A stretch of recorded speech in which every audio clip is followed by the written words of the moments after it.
Yeah. Whoa. I speak. We change lives, Jesus.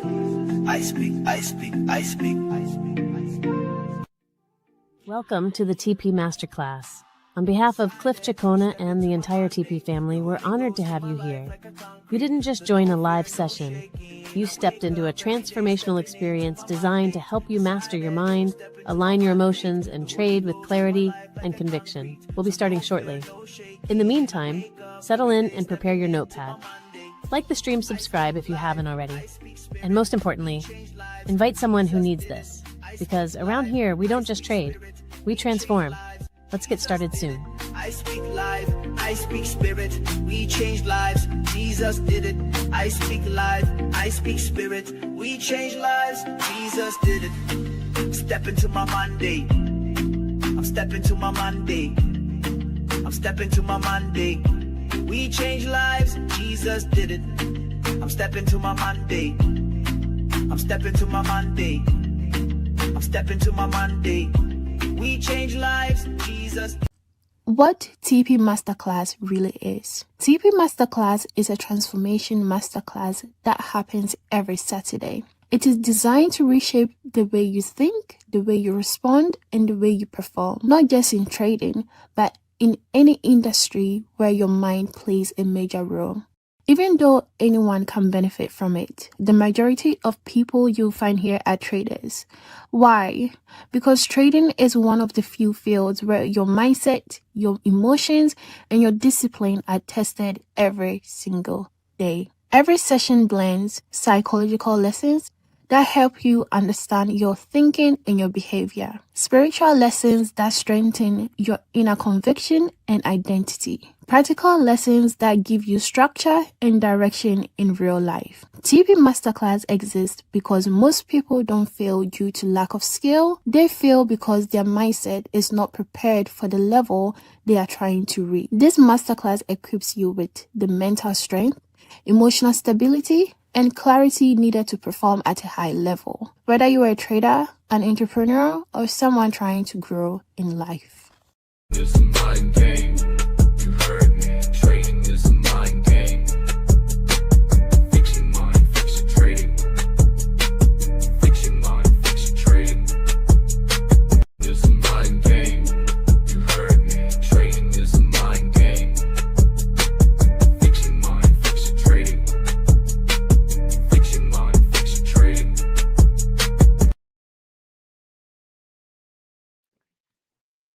Hi, TP family. Hello, everyone. Good evening. How is everyone doing? I hope everyone is having such a great day today. It is sunny here today, so the weather has been in a very good mood. So that makes me very happy for Saturday, 6 p.m. UK time. I hope everyone is having an amazing day today. How are you doing? Just put in the live chat wherever that you are tuning in from. Once again, I'm Tennyson Shells, and I want to thank everyone for showing up here every single Saturday, 6 p.m. UK time, always showing up on time, always coming to the TP Masterclass to engage with us, to, learn something here without leaving the masterclass from the beginning to the end, because this masterclass, it takes hours for us to go through all the materials that we wish to share with everyone. So thank you so much for always coming to the TP Masterclass, showing up on time.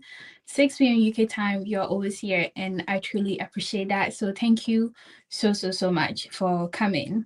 And if you're tuning in from Ghana, Nigeria, South Africa, Uganda, US, UK, UAE, Japan, Tokyo, anywhere else that you are tuning in from, thank you so much for coming. You can also put in the live chat wherever you're joining from, whether Instagram, Twitter, Facebook, YouTube. Just put in the live chat so that I can see where everyone is tuning in from.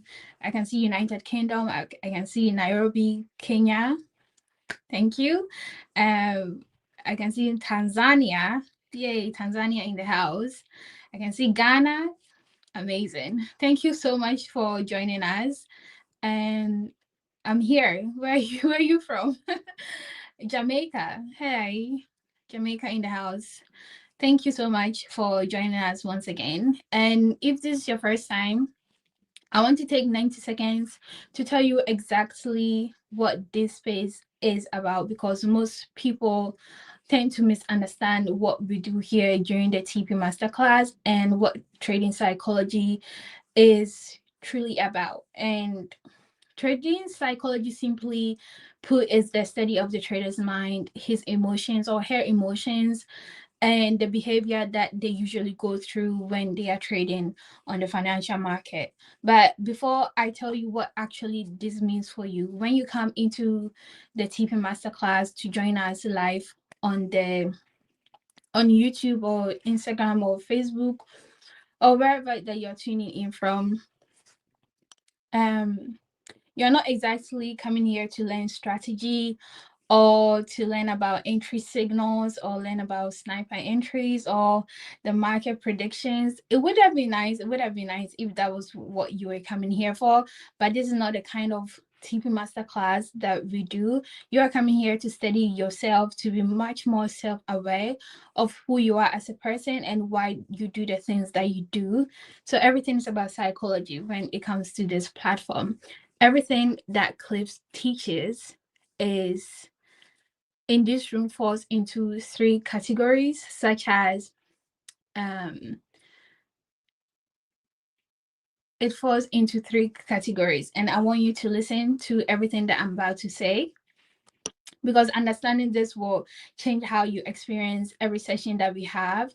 First, you find the knowledge that we give you every single week, so that it will help you arrive at your self-awareness, that, oh yeah, the aha moment and what you basically go through as a person. Okay, because knowledge helps you arrive at the language patterns that you have to be much more aware of, so that you could name what exactly that you are going through, so that you can give labels to what you are experiencing as a person, everything that goes through your mind, so that you can put a name to it, and then you'll be able to, get the information that you need to be able to, combat whatever it is that you are going through.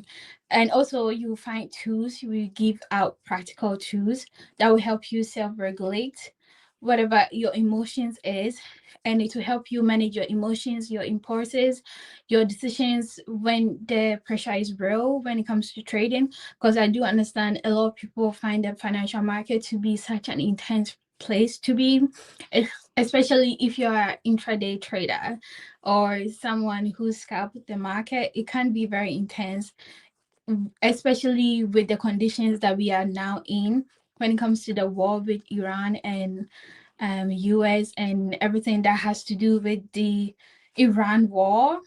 If you're trading certain pairs, it can be very challenging. So these practical tools will help you to self-regulate yourself.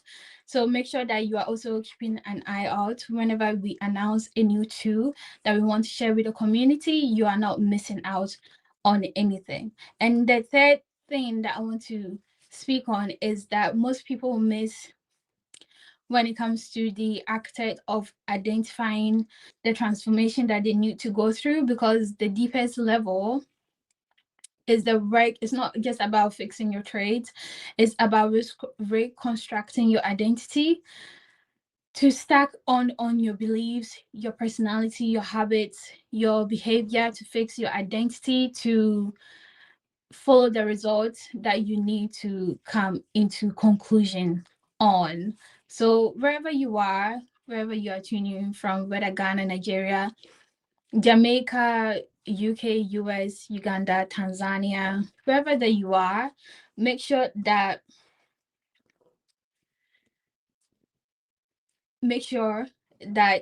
you are paying attention to everything that we teach here on this platform.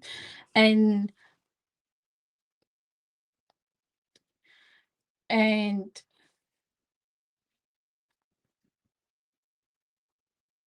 yeah, so make sure that you are keeping attention to whatever that we teach here on this platform. And another thing I want to touch on is the independent trader series that we started last week.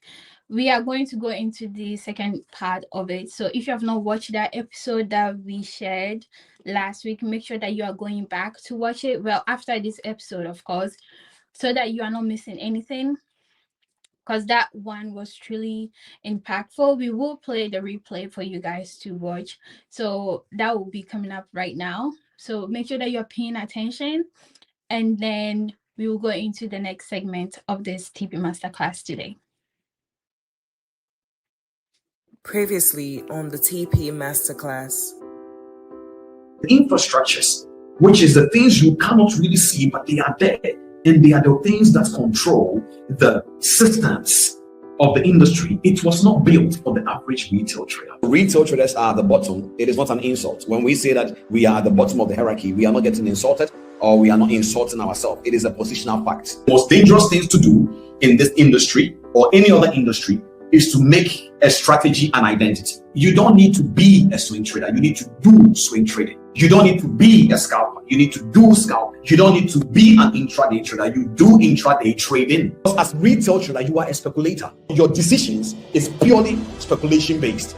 You don't know what will happen in the market. Everything to you is 50-50. So if you make money today, it came out of the 50-50 chance connected to a risk management that has a higher level of a risk to reward ratio with a repeatable system you call an edge. Ladies and gentlemen, I have been very ignorant before. Back in the days when we started in 2012, there were things we used to believe that is not true. There were people we told we can build their portfolio for them. In the beginning, it is not true. We blew their accounts. My uncle, my friend's uncle, we blew his account because I believe, I can trade. But it is not true. So if I say these things, I am not saying I have been perfect throughout. No, I have made mistakes in the past. The reason why I have some certain knowledge is because by the grace of God, in the journey of my career, I got the privilege to work from an institution in my career, 3 actually, from back to back in here. So the experience and the things I say, people sometimes say, Cliff is saying, no, it's because we have learned some certain things before. We have been inside the position before. Exposure is not understanding. Hearing is not knowing. So you can be exposed to something and still not get understanding. This is not a motivational series. This is not tip and trick series. This is a structured knowledge. The Bible says that you shall know the truth and the truth shall set you free. What that simply means is that freedom is in truth. Wherever you are, I want you to declare, I am becoming an independent trader who is willing to understand my position so that I can be able to make decisions that connect to my realities.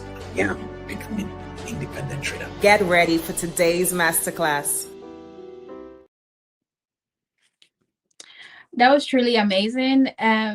We went into a lot when it comes to the independent trader. It helps you understand what it really means to be an independent trader if you really want to take this journey to far level in your life. And another thing I want to touch on is during the week, we had some private meetings with most of the women that are in the TP family, and it was quite incredible. So if you missed that session, make sure that you are joining the WhatsApp channel for the TP Masterclass. I believe we have a flyer for it that will be able to, so that people will be able to scan the QR code and join the WhatsApp channel. That was where everything was communicated. We had it especially for the women and then another for the men in the course of 2 days. So if you missed that, make sure that you are joining our WhatsApp channel. As you can see on the screen, that is the QR code that you can click on and then join the WhatsApp channel. It was quite incredible. So many testimonies were shared during those sessions, and another teaching was also happened while people came on the private meetings, especially for the women, because I was on the women's one, and it was quite incredible. So make sure that you are joining the TP family WhatsApp channel, because a lot gets communicated there today. And also we'll be getting into special Q&A session today at the end of the TP Masterclass. So make sure that you are here till then, so that you don't miss anything, because we have some special guests that will be coming up and it will be quite incredible. So make sure that you have your questions and whatever that you want to ask, make sure that you have it ready so that during that session you'll be able to ask whatever question that you wish to ask Cliff. I'm gonna get into the testimonies now so that we can see what people are saying when it comes to the impact that they are receiving from the TP masterclass.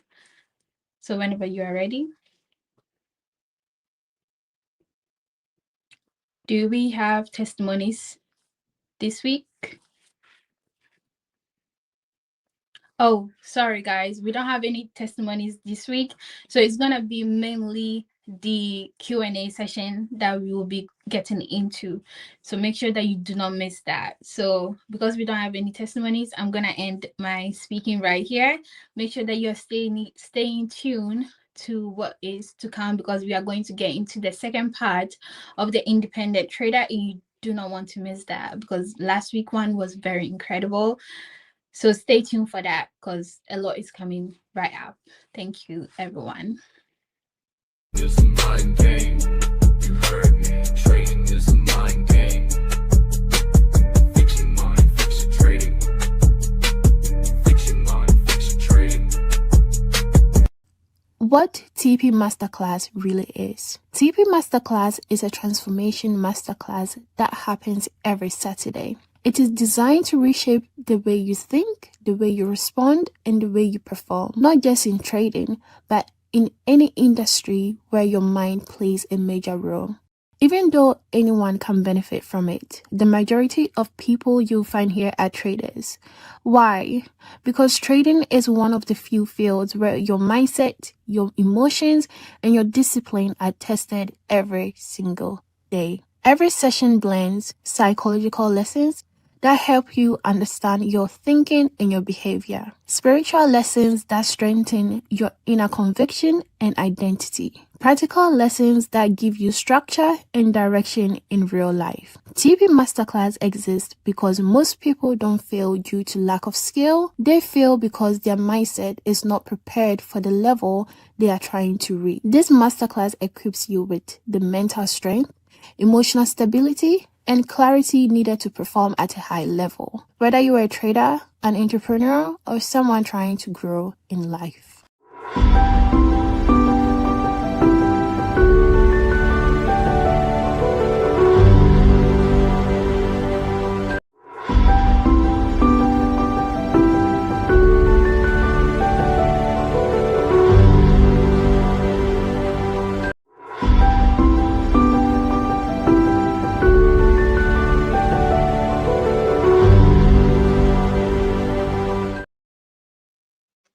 All right. If you guys can hear me loud and clear, just drop some number ones in the chat for me. Can you all hear me? Happy Saturday. I hope we are all doing well. All right, we are going to go right into this, but when Shells was talking, I just want to write on something she said very beautifully, and I want to say the same thing as well. The truth of the matter is, I really want to say I appreciate you all so much. She was saying thank you to you all, and I was just at the backstage listening, and I was like, it is very true. The dedication. Some of you have been following this masterclass for almost a year now, because we've been doing this for a year and quarter of another year. And I just want to say thank you. Last week, we had an amazing time with the TP women and the TP men private meeting, and the kind of love that was showed on both calls. I just want to revert the same thing back to you all and say, I genuinely, really, number one, appreciate you all. I love you all. The same love that you guys have given me, I want to give it back a millionfold. And I'm sure by now you will understand that the things that we do them because we genuinely really want to impact. And so I sincerely, from the bottom of my heart, want to say I appreciate you all. The support across all social media platforms. There are people that sometimes they are not obligated to even send me a message telling me certain things that they saw and they think it should be removed, or sometimes there will be a small glitch, technically speaking, on our socials, and people will try to support. And it really gives me that assurance that, even though not everybody will support you, but those who support you, you should focus on them. My assistant did send me a video of an individual, and it touched my heart a lot for two reasons. I will tell you why. For somebody to take time to send you a voice, not a voice note, the gentleman recorded, I'm sure he's probably following now. So he sent me a whole entire video. And as I was watching it, wherever you are right now, I just want to say thank you so much. I genuinely really appreciate you. That is number one. Number two, this gentleman, obviously I'm assuming from his language and the words he used, I am assuming that he is a Muslim. And then yet the love out of the context, because you will find out that when it comes to the things of religion, many people really want to ride on that differences and try to throw shades and everything. But this gentleman went his way out, or he went out of his way and just said certain things. And I just want to say that I appreciate the love. I really appreciate it. Thank you so much. Really, really appreciate it. Okay. Today we are going to be continuing our series. But before we do that, let me know where you're tuning in from. Just let me know where you're tuning in from so that we can be able to write on. So when you drop the comment in the chat, just let me know where you're tuning in from, whether you're tuning in from Ghana, Nigeria. I do these things not because I'm trying to know where you are really, but to throw a shout out to you, greet you. Thank you for being here. Inspiration from the Spirit of light. I'm pretty much sure that is the name. But at the end of the day, you see names like this, I see it continuously. So I want to say, God bless you. Nema, God bless you. From Kuwait, you are always present. God bless you. Real Makud, yes, I've seen this name also as well. God bless you. From Labadi, Ghana. Thank you so much. Nelson from Uganda, you have been here from time in, time out. God bless you. I truly, really appreciate this. Who else do we have out there? We have Charlie Chama. Charlie Chama from Zambia. I know this name. If I'm not mistaken, I've had a private consultation with you before, and I said you have an amazing name. Yes. Okay. Justin, first time also here from Tanzania. God bless you. God bless you for coming. Nigeria in the house. God bless you as well. Nigeria again. God bless you. Thank you so much for tuning in. Thank you so much. I really genuinely really appreciate it. Nairobi, Kenya. Thank you so much. All of you who this is your first time that are tuning in, my name is Cliff Cheqona. Welcome to TP Masterclass. TP Masterclass is a masterclass that happens every 6 p.m. UK time. And as you heard our wonderful host Shell saying that when we have been doing this back to back, and today is another great day for you to learn something. And so please pay attention, even if this is your first time. Even though this is a series that we have already started, the episode 1 already, I will try my best to make sure that you will not get confused. But as soon as we are done, try to get the episode 1 and we'll take it out from there. Welcome to today's masterclass, and I promise by the grace of God, your life will not remain the same again if you do pay attention. Father, we thank you so much for today's masterclass. We don't take any of the information people are going to be transformed with granted. Father, we don't take it for granted at all. We know that you are the reason why they will get transformed. And after everything is all done, take all the glory. Cliff Cheqona is just a vessel, Father. And I just want the whole world to know that I'm just a vessel you are using. And by myself alone, the wisdom is not enough. And so, Father, thank you for helping me to help them. And I pray that they understand and find each and every single person that will position themselves as a trader, as an entrepreneur, to listen to this information. Thank you, Father. In Jesus' matchless name we pray. Amen. All right, let's get started. So last week, we started talking about something very interesting. And what we started talking about, we started from the angle of the foundation. We started from the foundation. Now, I want to do a quick recap so that you will understand what I was trying to teach at that time, so that you will be able to get a concept of where we are today. So just pay attention so that you will understand the concept of everything that we are trying to do today. We are on our independent trader series. and today is episode 2. Sorry, very sorry about that. Today is episode 2, and I will do my best to make sure that you do benefit from this as well. Okay. All right. So let's get started. So last week we spoke about the Independent Trader Series Foundation, which is episode 1. Now, in the episode 1, all that I was trying to let you understand is that you need to take this business seriously. The reason being is because we have something called structures, and then we have what we call the infrastructures.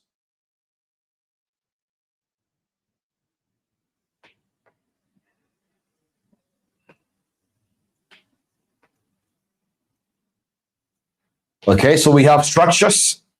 Can we bring my screen up on the screen for me, please? So we have structures, and then we have the infrastructures. And the first thing that I want you all to understand is this, is that when you enter into any house, any building, the physical thing that you see, they are structures. And the things you cannot see, but you can't deny their existence, they are the infrastructures.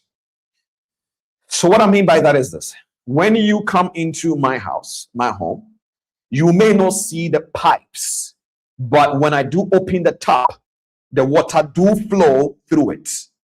The pipe that you cannot see, but the water that is coming out is an infrastructure system. Then the things you see, the structures, the building, the doors, you can see them. So I was trying to basically say that there is a whole entire hierarchy. And at the top of the hierarchy, we have what we call the major banks. Then we have the EBS, then we have the medium-sized banks, and then we have the corporations and the Warren Buffett, the hedge funds, the pension funds, name them all. But at the bottom of this hierarchy, I said we have you, the retail trader. Now, why did we talk about that? It's so that you will understand when they were creating this whole entire industry, you, the individual, as I saw the names, that's why I'm using this as an example. You, the individual from Labadi, you, the individual from Nairobi, Kenya, you, the individual from South Africa, wherever that you are from, Kuwait, wherever, you were not in mind when they were creating the infrastructures. So just like the home, the house I was talking to you about, if let's say, for example, you enter into this house, watch. This is a whole entire compound. This is the master's bedroom. This is the children's room. And this is the guest room. The owners of the house could say, hey, we don't have any guests yet. So even if the pipe is not flowing here, there is no reason to panic because we don't have a guest yet. In fact, we don't even plan on having a guest in the first place. So they have pipes over here. They have pipes over here, so the shower is flowing, the hot water is flowing, everything is fine. Now, even though you can find water over here, and there is no water over here, does not mean there is no water in the house. So if I say that the infrastructures in the financial market is not built for the average retail trader, it doesn't mean it is an intentional thing to make sure that retail traders fail. No. The concept is that when this industry was being built, the major banks over here, their job is to regulate monetary policies. They are supposed to make sure there are policies structured for the financial affairs of a country. They are doing their job. EBS, electronic brokerage services, they are doing their job. The medium-sized banks, they are doing their job. The corporations, the hedge funds, every single one of these individuals, they are doing their job. You take it from me in the right way. I'm not throwing shade. You don't have a job in the financial market. You don't have one. You just want to make money. And it may sound like your job, but it's not a job. A job is a responsibility of an institution or of an individual, an employee, with the purpose of giving something to somebody to receive something out of which is salary at the end of the day. You just want to make money. So if they ask you, why are you waking up in the morning to go into the financial market? The only thing that we can say is maybe somebody else is taking your money in the market, the brokerage, whatever, but that's not your job. So your job is centered around you independently. Are you all with me? Your job is centered around you independently. So the infrastructures in this financial market was not built for the average retail trader in mind when they were creating it. So you being here, you are not directly connected to this. You are connected to a brokerage, a market maker brokerage, or any form of a brokerage that is giving you the access to either an STP or an ECN brokerage connection, STP or ECN brokerage service. And since you are connected to this guys over here, automatically it connects you somehow to this. If you take the brokerage away, you are not connected to the financial market in any way. Are you with me? So the purpose of the foundation was for you to understand, yes, there is something called a financial market, and you are trying to play in this space. The unfortunate thing is you are not in mind when they are making decisions. Just that what you do sometimes, of course, you will be felt. Let's say, for example, if this guy living in this house is struggling or is enjoying, let's say if he brings something to this place, even though is just a guest room, whatever he does over here, somehow it will be felt in this house. But the house is not about this person. So that is the concept. Now, why did we talk about this? So that you will know that Cliff Cheqona, TP Masterclass, TP family, we are all here. Your so-called guru mentor, he's here. The GOAT, he's here. It doesn't matter whatever they believe. Now, let me tell you something a little bit about the way the world works these days. There is something called the fragmented fame. Fame that is fragmented. Let me tell you something. So when we say something is fragmented, it means that at the end of the day, every single person has a portion. I'll give you an example. Watch this. You need to understand this perfectly well. Let's pick up someone like Jet Li. You know, these days we don't have time to watch movies, but we all know Jet Li. If you have been watching movies before, we know Bruce Lee. Even if you didn't basically get to watch his movies, we know Jackie Chan. Is that true? Now, these people over here, during those days where they were acting in the movies, when we say Jackie Chan is famous, he is really famous. Like Jet Li, really famous. Cristiano Ronaldo, really famous. These individuals, they are really known. What is happening now in the kind of world that we live in? I'm going to use myself as an example so that you all will understand this. Let's pick up someone like Cliff Cheqona. I am talking about something which is very niche, which is trading psychology. Are you guys with me? Now, I'm talking about trading psychology. So if I do find people that do want to learn about trading psychology like yourself, I can build a whole entire community around here. And I can have 100,000 people, 200,000 people who knows Cliff. But when Cliff enters into another domain, there can be another 100,000 people that do not know Cliff. And Cliff will not be a big deal here, but Cliff is a big deal here. So all those who are following Cliff, they will basically be like, man, you should learn this, you should do that. They may be right, and they are right by the grace of God. But it doesn't mean that I'm a big deal everywhere. So is also every other person that is in this kind of season of what I will live in. So if let's say, God forbid, I am not sincere and the things I'm teaching you truly is not true, I will create a belief system around these people here. This is the kind of world we live in. It is good and it is bad at the same time. So you will find out that you may not get another Jet Li, but you will find somebody who can create skits like Jet Li. And he can build a community on Instagram and get up to 300K followers, and he will gain fame. He will become famous. It's called fragmented fame. That is the kind of world we are living in now. So it is very important that you understand that wherever that you are, whatever that you are doing, you need to make sure you're connected to the place where you're learning the truth.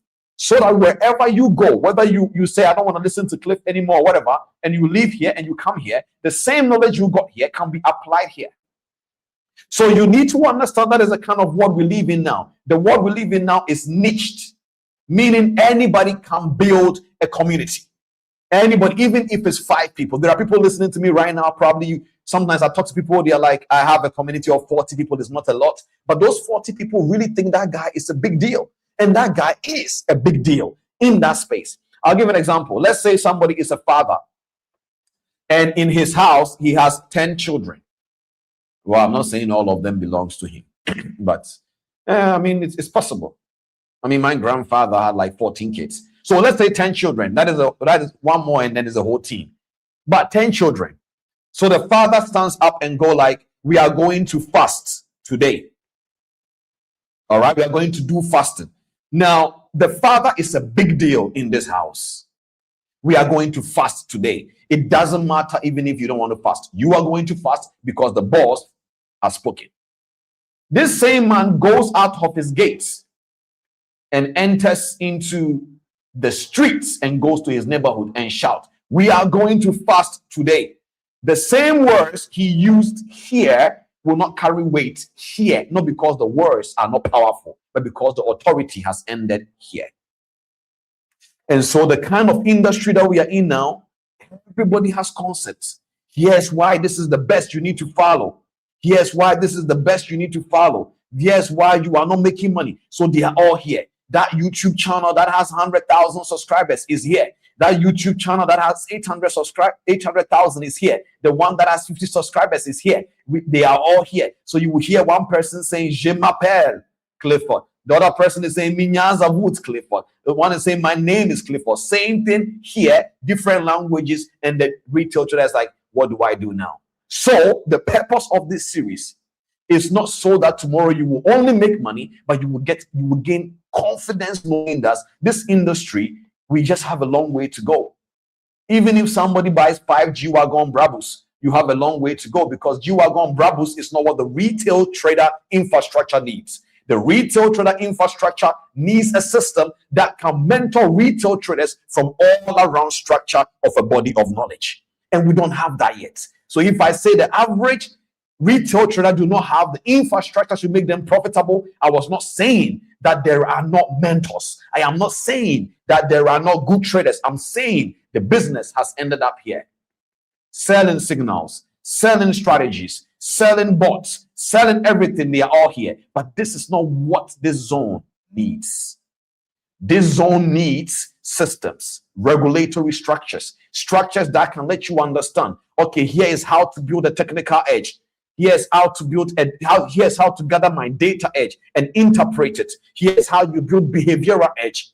Here's how you build this edge. So that is what is missing. So that is why you ask yourself, Mr. Cliff, I study this. People come to me sometimes and they tell me how the mentor they are following, unfortunately, they didn't get what they want. And I laugh and I said, the same way if I carry you, you too, you will go and say, what I taught you is not enough, because it is not that it's not enough. You're looking for a way to bring all of them together.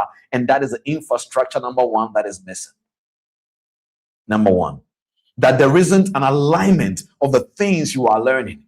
So you pick up FVG from here, and you will pick up moving average crossing from there. Then now you end up on SMC, and one day somebody tells you that he discovered the beautiful ICT concept, and then you jump in there. Then you come back to pure price action, and somebody says, listen, I'm developing my own bot now. It's called Kwaku bot. Whatever it is, you gotta find a way to survive, because nothing really seems to be making sense. And this is the problem.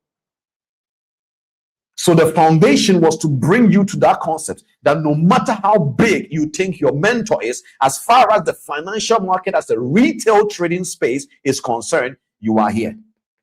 300,000 subscribers, you are here. 500,000 subscribers, you are here. But because of what we call fragmented fame, this guy who has 500,000 here is really a big deal. And he is a big deal because he has been able to build something in the midst of millions of people, thousands of people. So give him that respect. But when it comes to all together, how do we become profitable trader? We all must put our ego aside and understand the infrastructures right now is not perfect. And it might never become until we all accept the concept. So that prop firm which is here could have done a good job providing for a retail trader to have access to capital, but unfortunately they will not pay out. Broken infrastructure. The signal provider knows the more he feeds people, the more it will be very dangerous for them to grow their account, because it will lead to an overtrading problem. But hey, it's a business, infrastructure broken. Are you guys with me? So that was the foundation for you to understand.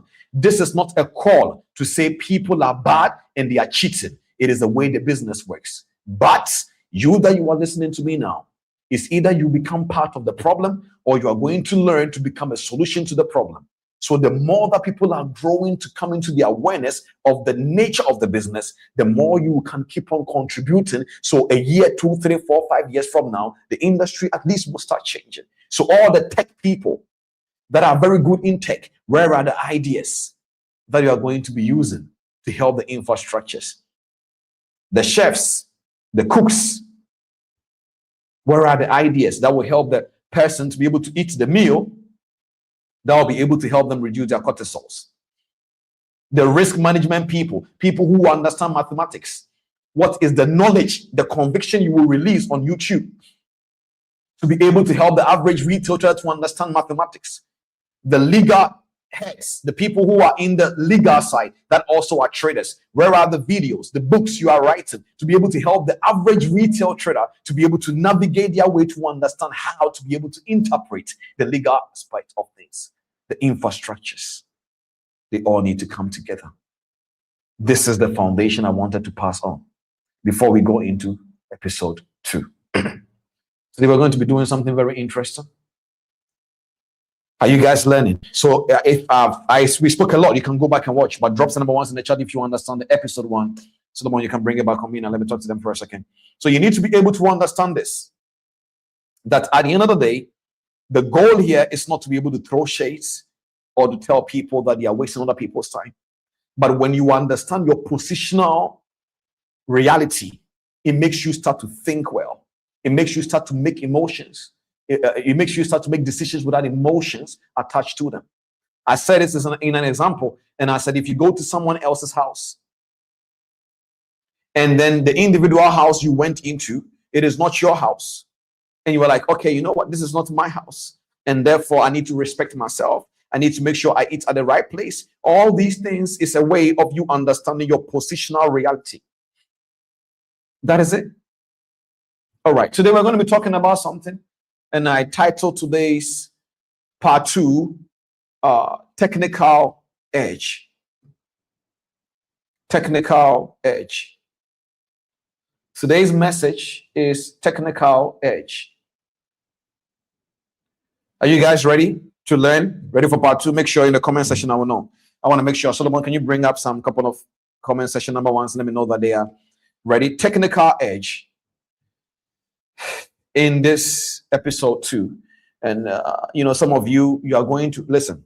This topic we are about to talk about today, please, I'm begging you, try as much as possible to open your ears, your hearts, and you listen. When you finish, you can do your research, because the things we teach, genuinely, they are for your own reality, so that you can be able to learn. So I will not teach you something that when you do a research about, at least you will not find a context which is 90% close or 90%, because some of the things I teach, they are my experience in context, but I make sure I don't separate from the truth. So when I teach you these things, there are certain things I'm going to be saying in today's masterclass, and I'm begging you, open your heart and listen before you judge. Okay. Technical edge. The goal is that by the end of this episode, the trader understands what a real technical edge is. So I am not here to teach you how to discover supply and demand. That is not what technical edge is. So by the end of this episode, the goal is that the trader understands what a real technical edge is, where it comes from, how it is built, and why most of what retail traders call technical knowledge is not edge.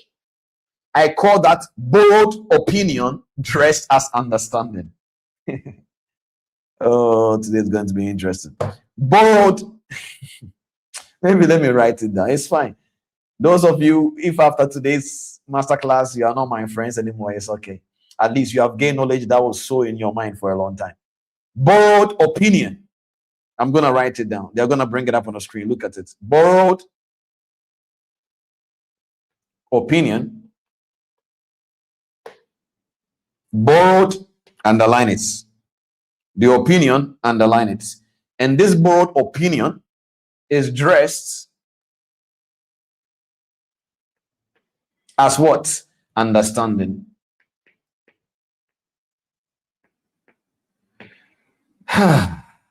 So many people, the things that you are using to trade now is not yours. You borrowed it. It's like you are trying to start a coffee shop and you don't have a coffee machine, but you have a friend who has a coffee machine and you borrow his machine to use it from time to time again.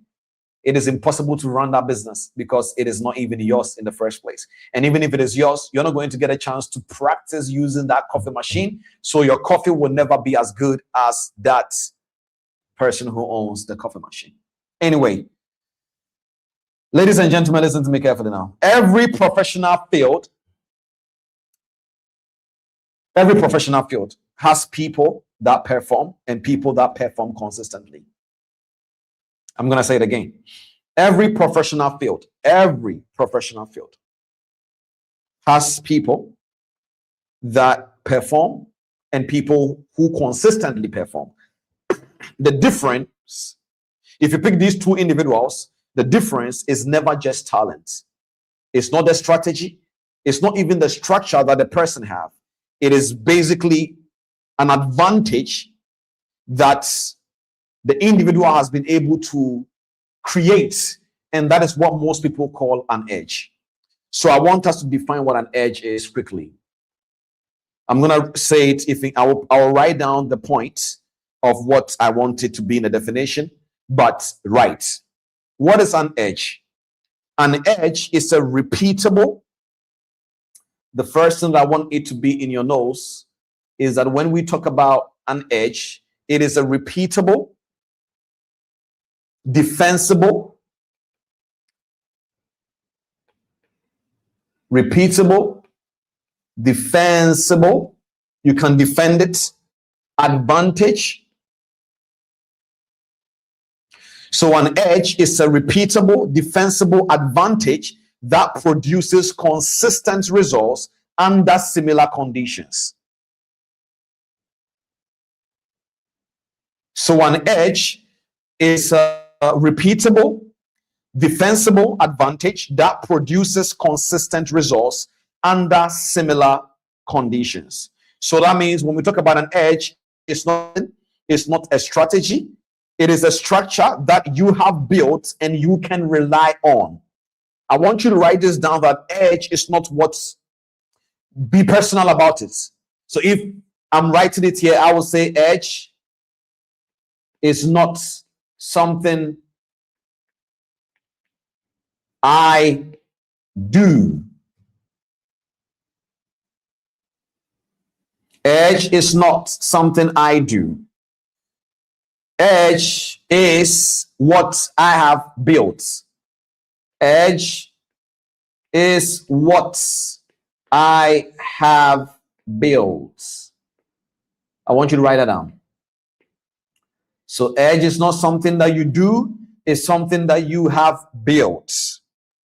So the confusing part is that most traders think edge means a good setup.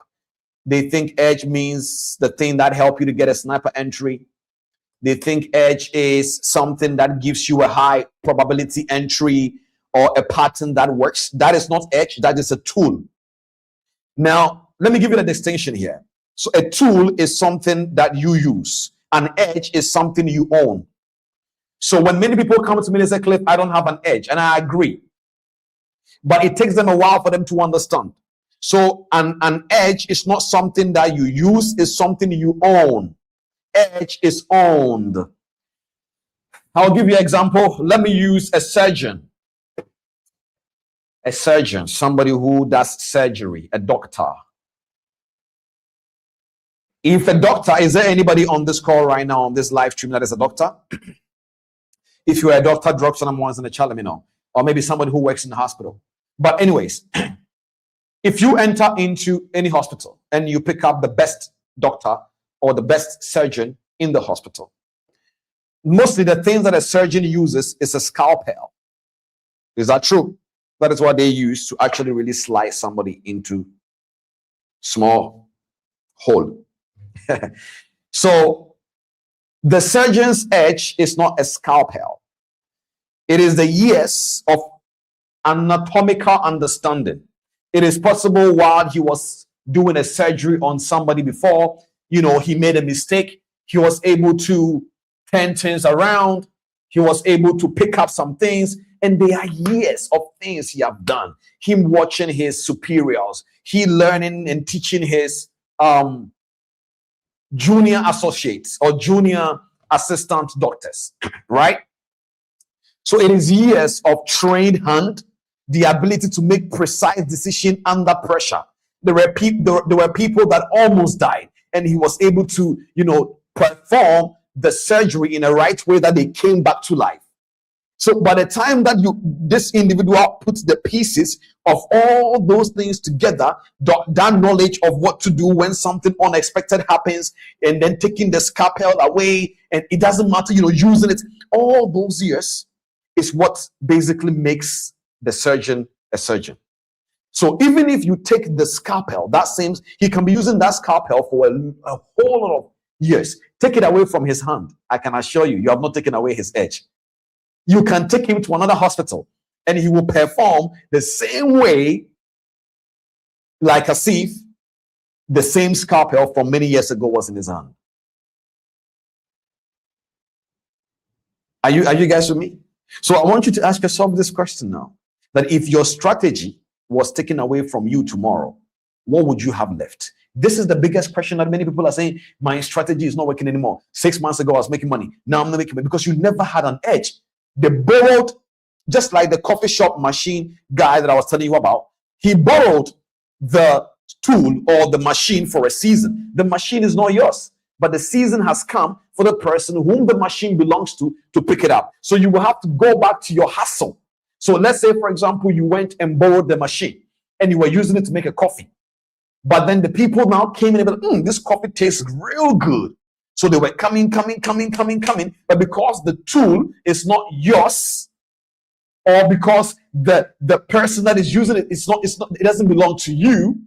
When the person now comes and take away their tool, the machine and the system that produces better coffee, guess what happens? The people who loved your coffee last week will say, I don't love your coffee anymore, and therefore I'm not going to come here anymore. So you're going to tell people that people used to buy my coffee a lot and now they don't want to buy it anymore, because the tool was never yours. The edge was never yours. The recipe was never yours. You borrowed it. So many traders here, you have borrowed an opinion, and sometimes a borrowed opinion can last you for a month, 2 months, 3 months. But when the market condition changes, because you borrowed the opinion and you don't have an in-depth knowledge in the market, technically speaking, the season changes and you change along with it together with your results. This is the issue. Are you guys learning? Drop some number ones in the chat for me if you are learning. Today's message is very simple. It's to give you a concept so that you will understand every single thing you understand here. Does that make sense? Good. So a strategy is a tool. The edge is what remains when the tool is taken away. When the bias of a season is taken away, you will still survive if you have an edge. Now, I want to give you a few things I want to talk about here quickly. I wanted to create this in a way to explain something. So just stay with me. An edge has 3 characteristics. I already explained it when we were here, but I want us to basically put it here. So an edge has 3 characteristics. The first one is that it is repeatable. I want you to understand this. So when you say you have an edge, we need to understand that the edge is repeatable. Number 2, if you say you have an edge, that means, I will explain, don't worry. That means the edge is defensible. You don't need to write it if it's already in your note. And number 3, it is yours. It has to be yours. It has to be yours. If it is not yours, it's not your edge. So when I say it's repeatable, it means it does not work once. It works under similar conditions consistently. Now, I want to explain something here. When I was defining the edge, I said it works in similar conditions. When I say similar conditions, what does it mean? Because you need to be able to understand that if the conditions are similar, why then does it have to be difficult for you to get a result over and over again? Well, I'll explain to you. The reason is because, let's say, for example, you come to me, to my home. I love hot chocolate a lot. I love hot chocolate. The one I like is Milo. Well, I'm still going to say Milo because the last time I said Milo, all the people from the UK said, no, it's not Milo, it's Milo. It's Milo from where I come from. Every one of us in our country calls it Milo. So it's Milo. Let me say Milo. So I love hot chocolate a lot. Every evening, I want to drink hot chocolate. Every evening. So let's say you came to visit me and you live with me for 1 week. All right, just watch my screen. You are living with me for 1 week, and in the last 1 week, you have realized every single evening, Chief will get up and he will be whistling. When you see him whistling, he's going into the kitchen. When he goes into the kitchen, he brings a cup. When he brings a cup, he has his 9 soft bread. You have studied the pattern, right? So number 1, whistle. Okay, he's whistling. Good. Pattern. He's walking in a way. He's happy. Okay. He comes back. Okay. So Cliff is always drinking hot chocolate. The funny thing is that every single time I see him, before he drinks his hot chocolate, he's whistling. Well, I don't do this. I'm only giving you concepts. So don't say hot chocolate make me whistle. I'm just giving you a concept. So he's always whistling. Number 1, confluence. He's working well, happy. Another confluence. Okay. Third one, you will see his big cup. You know, when you travel, when you are in Europe, when you're in Europe, the glass that they use to drink tea is very small. I mean, in Dubai, you can choose whatever you want, different things. But when you're in Europe, the cup is small. And anytime I go to Ghana and I'm in my house, my cup is big. So when you see that cup, you should know the difference. This is not my tea cup. No. This one is just for water. If you see my tea cup, you will know. Very unique. Very unique. It's a teacup. Doesn't make sense because I love hot chocolate. So when you see those 3 signs, you know this is hot chocolate time. Now, you can predict. So somebody will now come to you and you tell them, oh, the way Cliff is whistling, watch. He's going to the kitchen. And how did you know? I know him. I really know him. You know, watch, you bring this cup. It's this color. I will bring it. Hey, bro, like you really know him. Yes. So you can even bet on me. However, one day I can surprise you. One day I can whistle and go into the kitchen and come back without hot chocolate. Are you guys with me? One day I can go into the kitchen, come back without hot chocolate. Maybe I'm having a bad tummy upset, or I'm having a stomach ache. So, but it doesn't mean that the person who has been living with me for a while is wrong about the patterns. So when we say similar conditions, it means that the condition is right. Bring up my screen again for me a little bit. So that means if we say this is the zone that the market wants to basically go tap in, come back, close here, go back, mitigate and drop, it doesn't mean the individual is wrong. You know, I love what Shell said in the beginning. She said, because of the whole entire Strait of Hormuz and the war in Iran, some conditions are happening. So it doesn't mean that the pattern that you borrowed is wrong. It just simply means sometimes in those similar conditions, they always don't end up as the outcome. Because as a trader, what you cannot control is outcomes. But it doesn't change the fact that your prediction was right. Outcome is not in your hands. That is why you need an edge. That is, number 1, repeatable, number 2, defensible, and number 1, it has to be yours. So what that simply means is that you were able to predict Cliff Cheqona loves hot chocolate. You are right. It is a repeatable pattern Cliff has shown.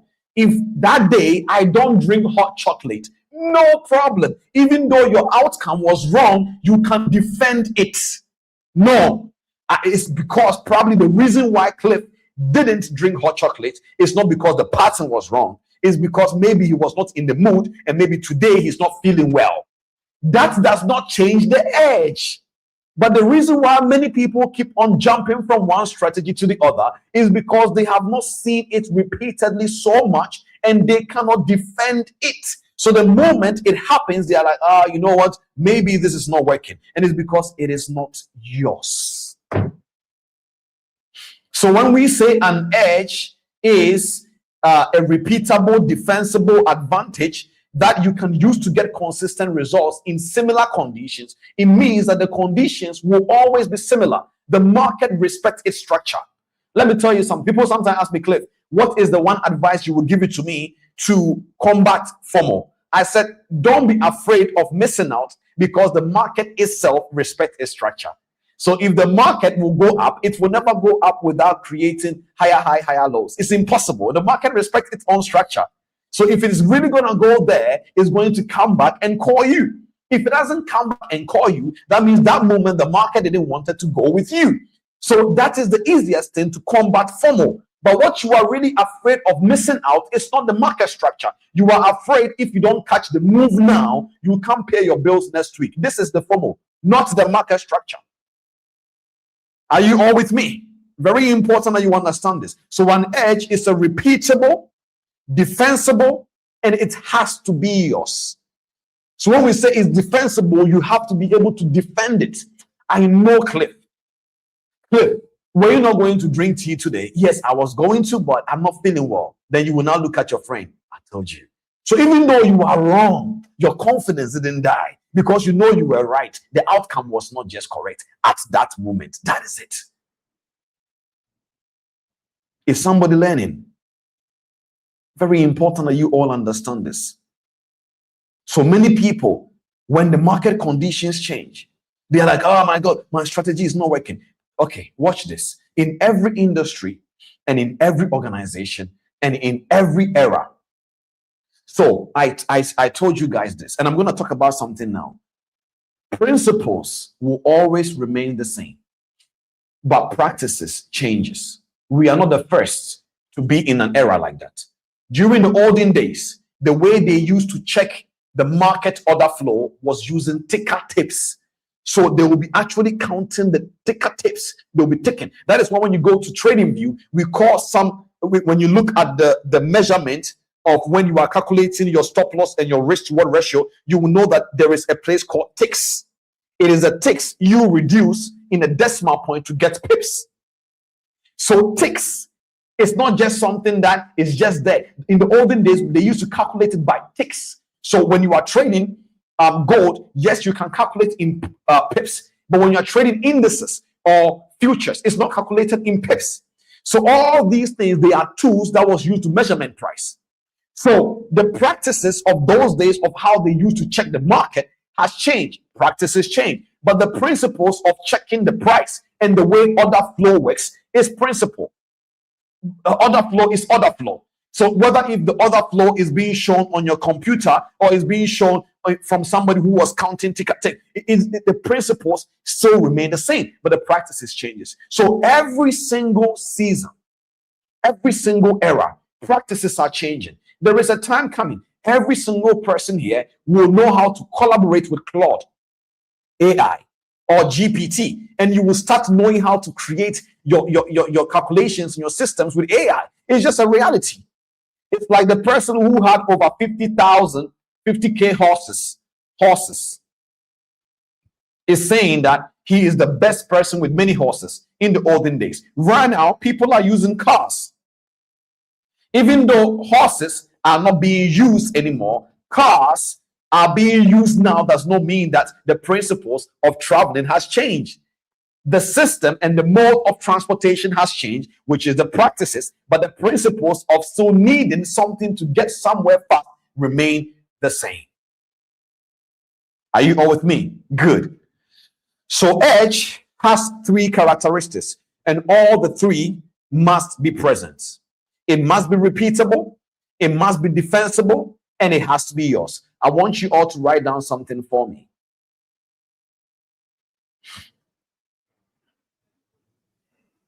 I want you all to write down something for me. If I cannot repeat it,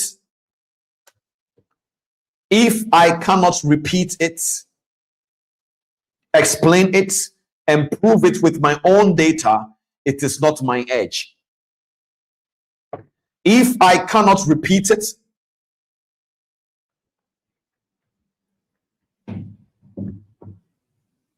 If I cannot repeat it,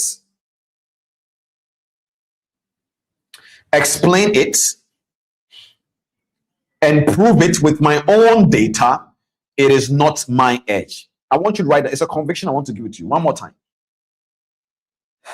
If I cannot repeat it, explain it, and prove it with my own data, it is not my edge.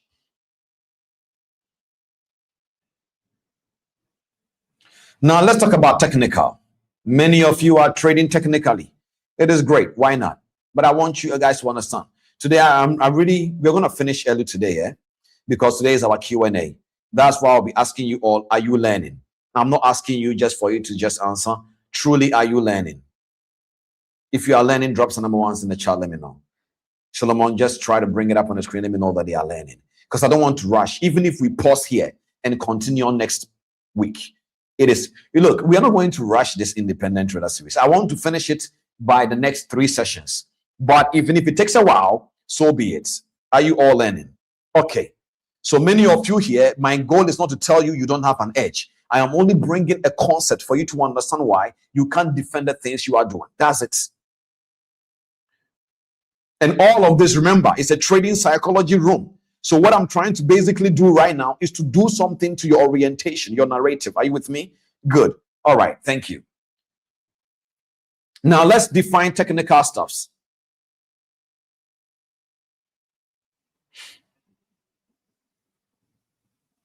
When we say something is technical, what do we actually mean? Can I ask a question right now? When we say something is technical, can somebody put in the comment section for me? When we say something is technical, what do we mean? As I said, today we are learning together. I want to make sure you're with me. When we say something is technical, what do we mean?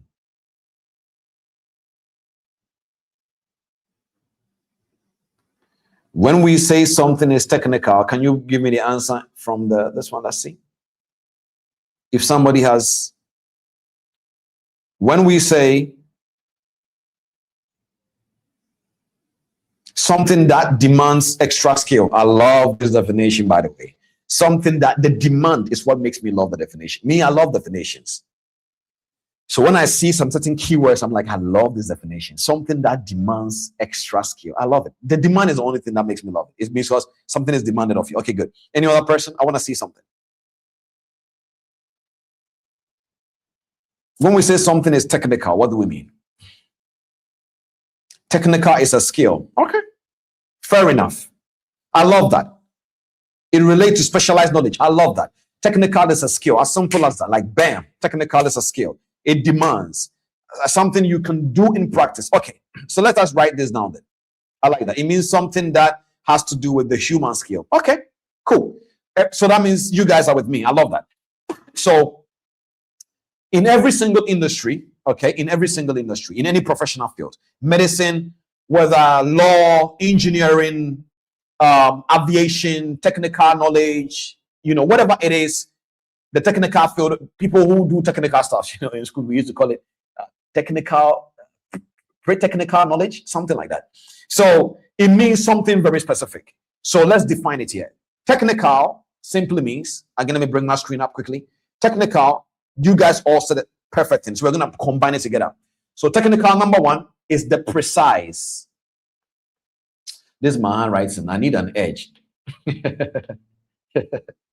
The medical school has done damage to me. I need an edge for my handwriting to become good. Those of you who have good handwriting, send me your edge strategy so that I can borrow it for 2 hours.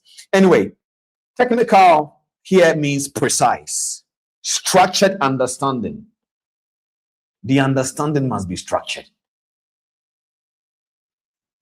Structured understanding. We have a lot of things to learn today, but I'm trying to make sure that I finish on time. Structured, if we are not able to finish the technical edge, we will continue next week, part 2 of technical edge. So that will be part 3. We'll find a way to structure the titles. It's fine. We don't need to rush. So technical simply means the precise, structured understanding, all right, of how something, just let's write, of how something actually works at a mechanical level. Let me give you the definition again. When we talk about technical, we're talking about a precise, structured understanding of how something actually works at a mechanical level. It's mechanical, not surface knowledge, not opinion, the underlying principles that govern behavior in a system. That's it. So I'll give you an example. A pilot does not just know how to fly a plane. Is that true? So when you find out, I think, okay, let me just not digress too much. Today I want to stay in the space so that we can get it from there. So a pilot does not just know how to fly a plane. When you speak to any pilot, you will know that they understand aerodynamics. So they understand why the plane stays in the air. They understand that. That is technical. It is not just, oh, I think, no, they understand that. So when certain conditions change, the pilots know how to respond when the systems fail or something happens. Not because they can just fly. They understand aerodynamics. Are you all with me? So understanding is basically technical. It is not something that you choose to want to understand it technically speaking or not. You need to understand why certain things happen the way they happen. So if somebody is trading gold, you will know by the way they speak. You know, gold is a safe haven. You know, gold is a safe haven. When I say gold, I want to just share something very funny that dropped my mind. When I share these things, I don't share them because I'm trying to be funny. I know I'm not funny, but I just want to show you something to let somebody connect. So when I said gold, I remembered I was watching a movie one time, and one white kid, he was a white kid. The white kid just went like gout. Now he says, "Daddy, I can't find my gout." So what he's saying is he can't find his goat. Now you see, technically speaking, now we don't call a goat a gout from where I come from because we know what goat stands for in our household. It is a meal. But for the kid, technically speaking, he doesn't know how to use that. If anybody is a vegetarian here, don't come and sue me. I'm just only telling you something that just dropped my mind to explain something in fed up. When you understand something technical, it goes beyond just what you can say. You understand what to do with it. So if there are turbulences, for example, one time, for me, I fly a lot. I travel by the grace of God a lot, but I've still not been able to be confident with flying. So once upon a time, I was trying to do a research on why I am afraid, and I want to find something that will encourage me, And I came across this video, and the pilot was just explaining the whole concept of turbulences. So he goes like, turbulence is just when you are driving and then you hit a bump. You know the way the car shakes when you hit a small bump? That is the same way in the air. When you pass through certain clouds or certain air, wind blowing, the plane will just shake a little bit. And he explained this so beautifully. And when I was listening to him, I was like, oh, wow. But at the back of my mind, I still knew from the bottom of my heart, when I still enter that plane, I will still be afraid. His teachings didn't do anything in my conviction. I'm still afraid. So afraid here does not mean I will die. Of course, we shall not die. We shall live and declare the works of the Lord. But I want you to understand my brain, because there is a gap knowledge in the same thing he understands. This is what is happening to some of you right now when we explain certain things. Because the understanding of knowing exactly how the market is operating, you don't know. So even if we tell you, don't worry, the market will not blow your account, you just can't fathom the concept. So the pilot was able to explain very well, and I understood the English. But I said, no way. If I still enter this flight tomorrow, the same fear will come back again. That is because I don't have understanding technically the way he does. Are you getting the concept now? So what about somebody who is a doctor? If you go to a medical school, you don't just learn how to be a doctor. You have to understand even how medication will work in the body of the patient. It's called pharmacology. So imagine if the doctor goes like, why do I have to study pharmacology? Well, one day you will struggle, because if you don't understand how medication works in the body of the patient, then understanding the pathology of why the diseases is affecting the body will not make any use, because you need to know how to be able to prescribe medication for the body of that patient. So you learning anatomy is to be able to help you to understand the technical aspect of the human body. You learning pharmacology is to be able to know that you will use that understanding one day, and you learning pathology is to know the diseases affecting this body, so that you can understand the medication to give to the patient, so that there will be no contraindications. So contraindication is when certain things contradict the medication you want to give to the patient, and at the end of the day, it doesn't work. Are you with me? These things are technicals. So let's say somebody will go to the hospital and they're like, I took this medication you gave me, it's not working. If you don't have an edge as a doctor with an experience, which with proper understanding, you'll be like, why is it not working? Are you sure you took it? Tell me the truth. Meanwhile, technically given, you should know that it is possible that this person's body there is something called drug tolerance. So that is what is making companies manufacture so many antibacterial drugs, because many people immune system, it does not connect with the current antibacterial drugs that is there now. So this is not something that happens and you know it because somebody told you. You need to understand the technical aspect of how it works. Now let's bring it to trading. Most retail traders have surface knowledge. They know what the pattern looks like. They know entry levels. They know exit levels. They have heard it. They told them. They know where to place stop loss. But sometimes you will now speak to the average retail trader. That is like, I know my setup. I'm like, correct. Watch this right now. Let's say, for example, right now where gold is. Once upon a time, when last year and so on and so forth. Can we bring my screen up again? Let's say last year and so on and so forth. That you can have a strategy point here, and you can say you are putting your SL here. And gold can come and hit your stop loss, and with 0.10, all that you are losing probably with 60 pips. But now you are no more going to lose 60 pips. You are going to be losing somewhere between 100 to 200, or probably even 300 pips of a gold stop loss on a 1 hour time frame, or even probably sometimes 5 minute time frame. Now you'll be wondering, this person is like, Mr. Cliff, I don't know why my stop loss I'm losing. This person doesn't know that the conditions of the market and the price has become expensive. So instead of him being able to say, okay, you know what? I was using 0.10 the last time and I was losing this amount of money. So what they need to ask themselves is, I want to lose the exact same amount of money. And so therefore, what I need to adjust is my lot size, because maybe my stop loss will be in the same area. So I will reduce my lot size and lose the same amount of money, so that I can be able to play the game well. This individual will use 0.10 for so long and blow the account, and then one day they will wonder, why didn't I even? It's because the person doesn't understand the technical aspect of how the business works. So even though they know how to put stop loss, even though they know how to do all these things, the only issue is they don't know how to adapt and adjust. Somebody asked me, how do I build this skill? This is it. You don't build this skill. So I'll give an example. Let's say if somebody wants to go to Dubai. Let's say you have not been to Dubai before. That is not a problem. If you get to Dubai, there are certain things. So I'm going to give an example. You can pick up two people here. This guy is always traveling. This guy never travels. Both of them went to Dubai. Both of them has never been to Dubai before.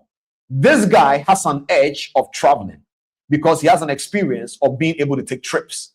So he knows to be able to travel, before you get to this place, do this, do this, do that. So even though they will all have the same experience in Dubai, this person will survive faster, adapt and adjust than this gentleman, because this gentleman does not only just have a first time experience in Dubai, he doesn't even have experience in traveling. This is all that I'm trying to basically say. So if the thing does not belong to you, it is going to be very difficult for you to adjust and adapt. Are you all with me? So the difference is that when you are just following instruction, you will do it because your mentor said so. But if you have the technical knowledge, You will do it because you understand the mechanical reason it produces that result. That is a difference. Okay?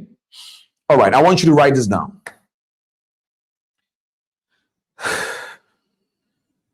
I want you to write this down. I want you all to understand that you are not technically sound. So every time that I tell you to write something down, I'm trying to give you the indicator to use to test. It's like a litmus test. You're using to test if you understand the concepts. So you are not technically sound until you can explain the why behind every decision you make. You are not technically sound until you can explain the why behind every decision you make, without you basically referencing, another person's opinion and so on and so forth.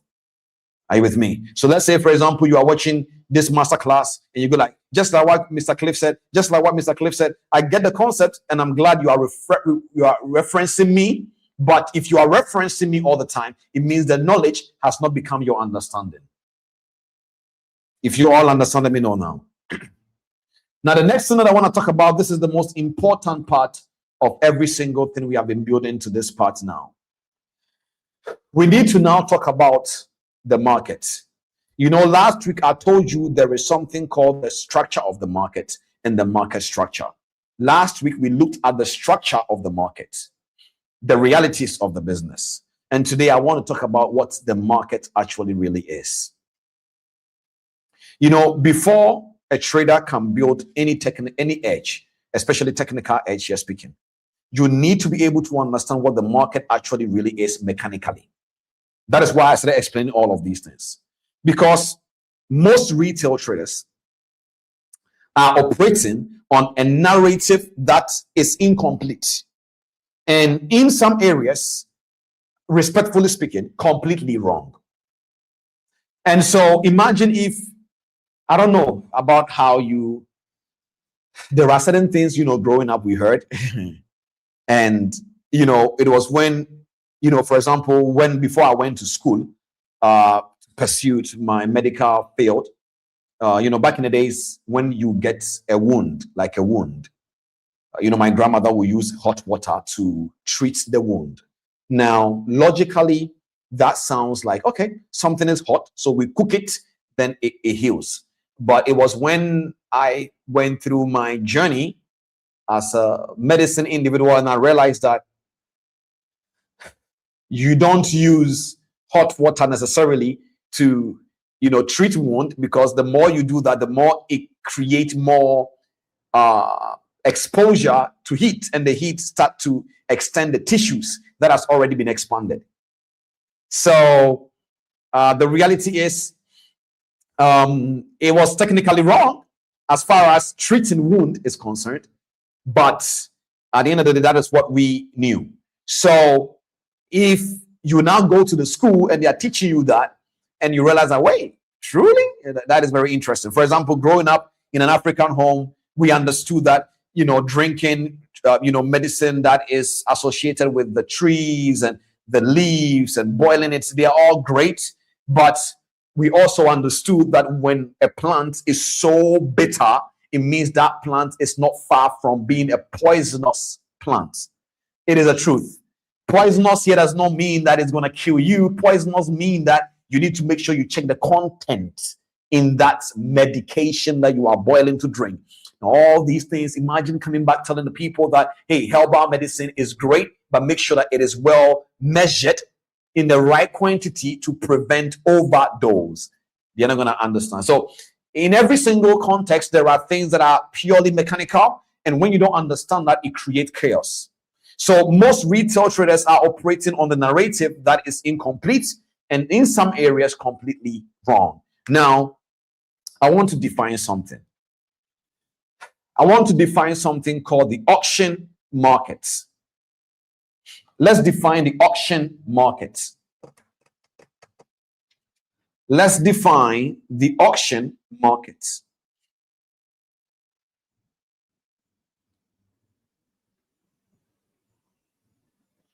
Let's define the auctioning markets. What is an auction market? I think I'm gonna need, let me bring another. Yes, perfect. Let's define the auction market. What is an auction market? When I say auction market, let me write it down here so you can see it.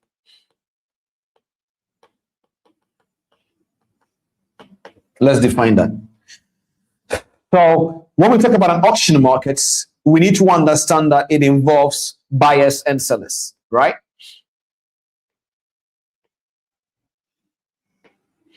So an auction market is built in such a way that there are buyers and there are sellers. And those buyers and sellers, they continuously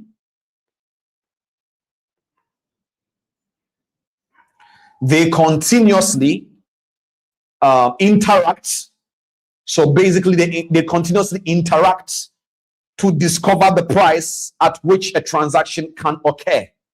So if you have seen any auction before, they go like, the price is going for 200, 200 last, 200, 300, 400, 400, 500, 500, 600, okay, 300, 350 sold.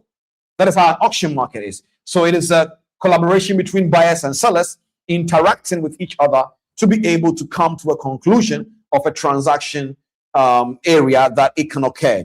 So the price moves to find the real level. So in this case right now, please get the definition right. An auction market is a system in which buyers and sellers continuously interact to discover the price at which a transaction can occur. Did you get that?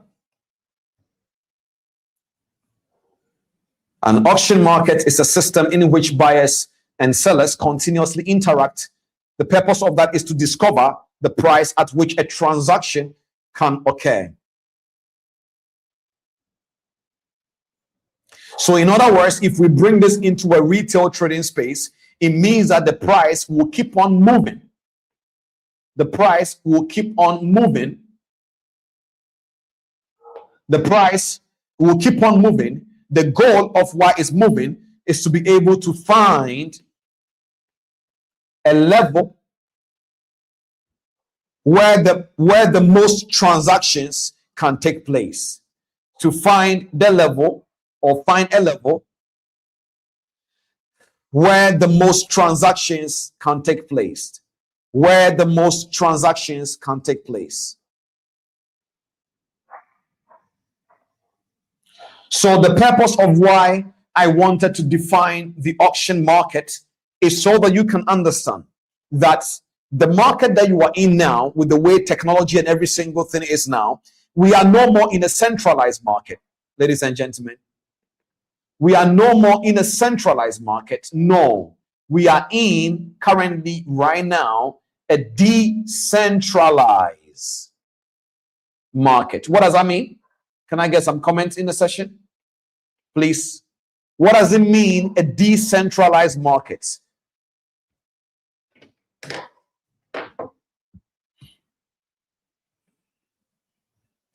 When we say a decentralized market, what do we mean?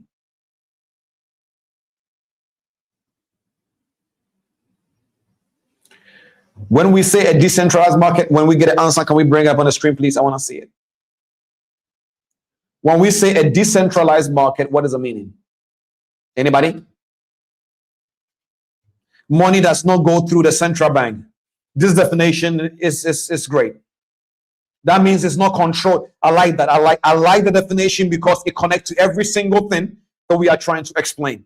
A market that is not controlled by any single individual. I love that. Cool. It's okay. Answers are great. Good. So we are on the same page here. So that means we are all on the same page. Because as I said, I'm not trying to teach you something that is out of context when it comes to the truth. So you need to be able to understand.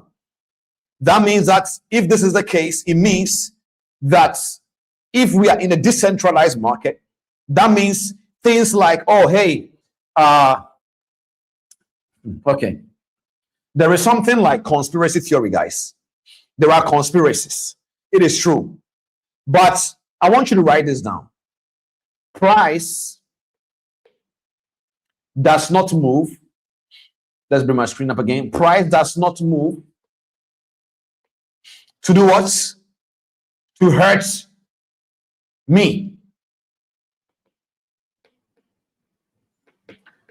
Price does not move to hurt me. Price moves to find. I'm going to put a dot. I want to find your mindset now. We are changing mindset. So price does not move to hurt me. Price moves to do what? What is price doing? Can somebody complete it for me? If price is not moving to hurt me, what is price doing?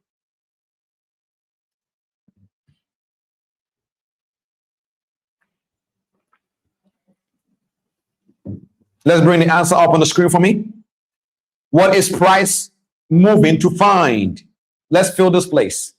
If the price is not find liquidity, I will not call it that yet. But price is finding something. Don't call it liquidity yet. Let's call it something, not just orders. We already defined that in the auction market. The price is looking for something. Don't go ahead of yourself. I love these answers, but let's not be too quick. The price is looking for something.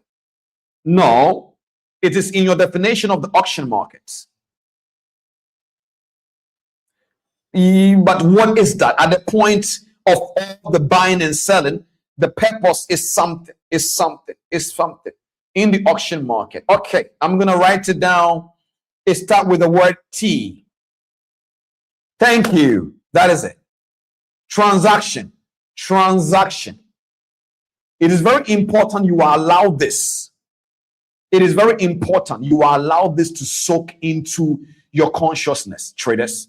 Because if you don't understand this, you would think your $50 is why the market maker woke up that morning. No, chief. It's not true.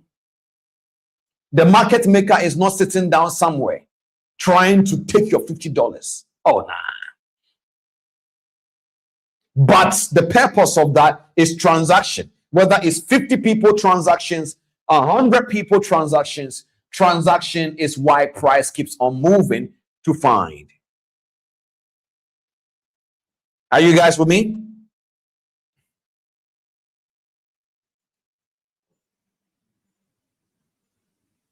Okay. So price is moving to find transaction. Now, there is a belief that has spread through the retail trading community. It sounds very logical, but and it feels like an insider knowledge. It makes it very beautiful. It feels, all those things I tell you guys all the time. It's concept, because the way to package the concept is the fastest way to get somebody to buy it. People love stories. People love conspiracy theory. But if right now we know and we believe that we are in a decentralized market, what is the one myth that we as people, because people, you guys are giving me good answers right now. So that means it tells me that, look, then maybe I want to show you something. If we believe we are currently right now in a decentralized market and the market is not controlled by one entity, then what cannot happen to you? Please. That is why I don't want to teach alone today. Let's learn together. So that you don't say Cliff said, we are saying it. So that we will be matured today at the end of the masterclass. If we are in a decentralized market, what is not really happening to you? Can I get the answers in the comment section? I want to see something. If it is true that we are in a decentralized market, you said it. That means something, it does not make sense logically, but we believe it. What is that?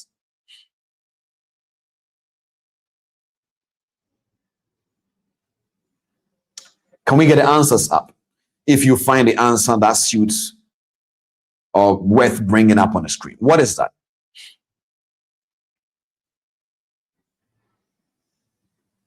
Manipulation. I like that. I like that. Now, yes, I like that. That means nobody is intentionally sitting down targeting you. Nobody is trying to hurt you. But can you get hurt? Yes. Can you be manipulated? So are you all with me? So that you will understand, because many people is holding on to a theory that is not helping them to grow.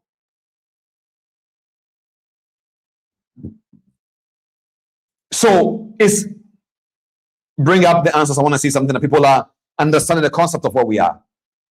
What are we doing? We are talking about technical edge, but we can't get there until we bring something out of our mind. So no, but yes, you can get hurt. The market doesn't care about you. It's not about you.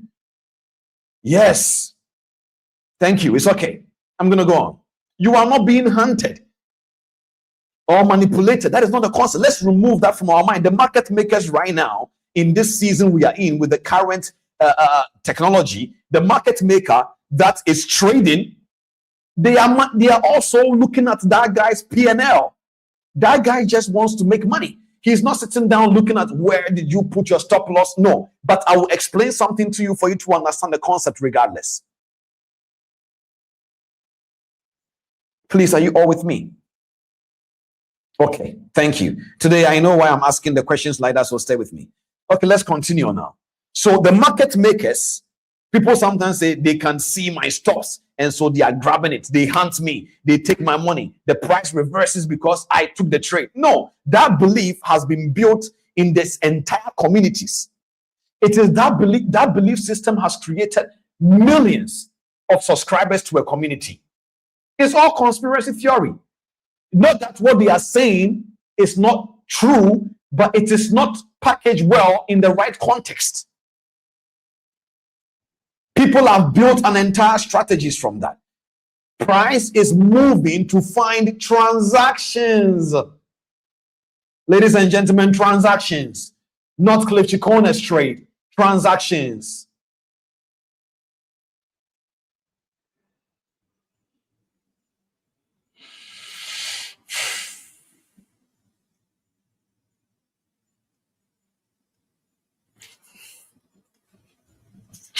Okay. The market maker. What is the job of a market maker? Let's define this. What is the job of a market maker? Anybody? What is the job of a market maker? Let's bring it up on the screen for me. Answers. Today, you guys are the one teaching on. I'm just only navigating with you. What is the job of a market maker? Because remember, I told you in this industry, people have jobs. You, the retail trader, you have not defined your job yet. So you are all over the place. That's why you're over trading. How many of you want to overjob? Hey, let me ask you a question right now. When you go to your workplace, do you want to overjob? You don't want, because you're actually jobbing. You job your love. Or love your job, job your love. Do you want to job your love? Anyway, so what is the job of a market maker? Okay, now let's go a little bit further. They provide something. It starts with an L. What is the job of a market maker? They provide something. It starts with an L. To provide liquidity. Thank you so much. That is the job of a market maker. They provide liquidity. So now you see, somebody may ask about Cliff, how will this thing help me to make money? This is knowledge.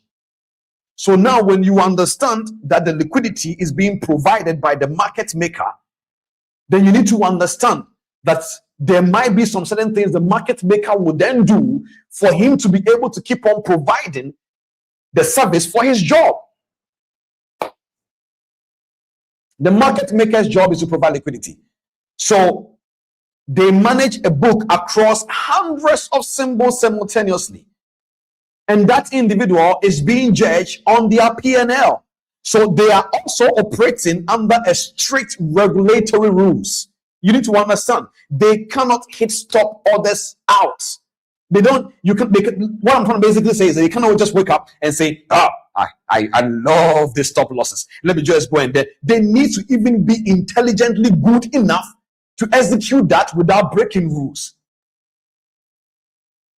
Are you guys with me? So it's not like how people put it. I know, but the thing is, when human beings cannot be able to explain something, we have been designed in a way to create our own theories.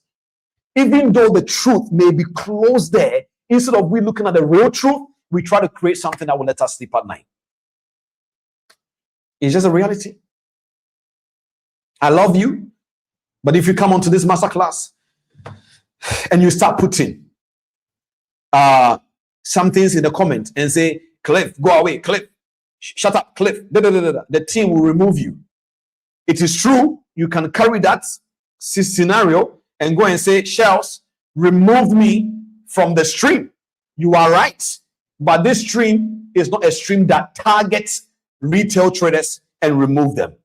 It's a stream that targets people who are trying to be quote unquote stupid on the stream, so they were removed. But the person will not say, hey, I was removed from the stream because I was stupid. He's never gonna say that. He's gonna say, I was telling the truth and then they removed me. No, he will never say that. So nobody will come back and say, hey, the reason why I lost my money is because I over leveraged. No, I took the trade, they hunted me, and I lost money. So that was how it started. People were lying because they borrowed money to trade for people and they were losing it. And so the best one was to say the market makers were hunting me. Chief, they were not hunting you. Tell the person the truth. Give them back their money. You blew it. Pay it back. Or have the most honest conversation with them. I cannot pay you. You knew what the business was all about. We lost it. Case closed. Full stop. But no, human beings will develop a new strategy. You know, man, I was about to hit a TP and the market just reversed, and the market makers, and the person will not be like, yeah, it's true. I even read it somewhere last week that some of these market makers, they can sometimes manipulate. Yeah. Because that is saving you, you keep it like that. And again, and again, and again, a narrative. Let's say, for example, you carry this guy. This guy is wearing boxer shorts and a tank top. He starts to walk on the streets of Dubai and he's running. When everybody sees this guy with his boxer shorts, everybody will be like, is this guy normal? Is he okay? And be like, I don't know. I think maybe he's trying to do this and this and that. When this guy gets hundreds of people wearing boxer shorts and they are running with this person, you will call this moment a marathon race. Isn't it? But if it's one person, this is crazy. But if you have hundreds of people doing it with this person, we now call it marathon. Guys, look, in this world that we live in, it's not every popular opinion is true, even if it makes sense logically. Very important to understand that. So now that we know the job of the market makers and we know they are providing liquidity, it has to make sense very well in your mind that there is a place we are going with this. That means we are coming. We're coming there. So the idea of what I want you to understand is this, that those guys, they are also operating under strict regulatory rules. They cannot just hit stop orders out. They cannot just sell on straight minus sticks, or they cannot just buy on straight plastics. The idea that one person is sitting at the terminal specifically targeting a $100 position on XAUSD is not how the modern tech electronic markets function. No. So what is actually then happening when the price sweeps a level and reverses? So when the price sweeps a level and reverses, what is really happening? When the market sweeps and reverses, what is really happening? It sweeps, then reverse. What is really happening? Let's define something. I call that the stop cluster. Let's define this.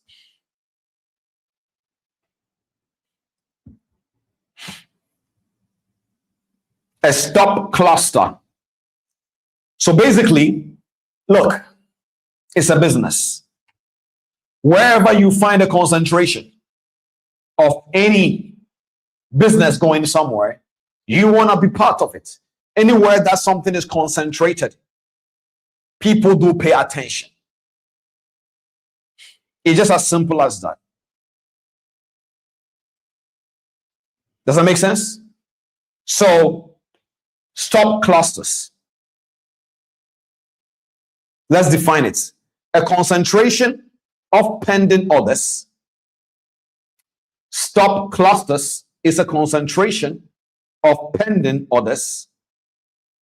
It can be stop losses and pending entries like buy limit, sell limit, all of those things. So a concentration of pending orders sitting at a specific price level. Sitting at a specific price level. So the stop clusters is a concentration of pending orders, whether stop losses, buy limit, sell limits, your whatever it is, sitting at a specific price level. When we say a specific price level, can somebody give me an example? Where are specific price levels? When we say a specific price level, what do we mean?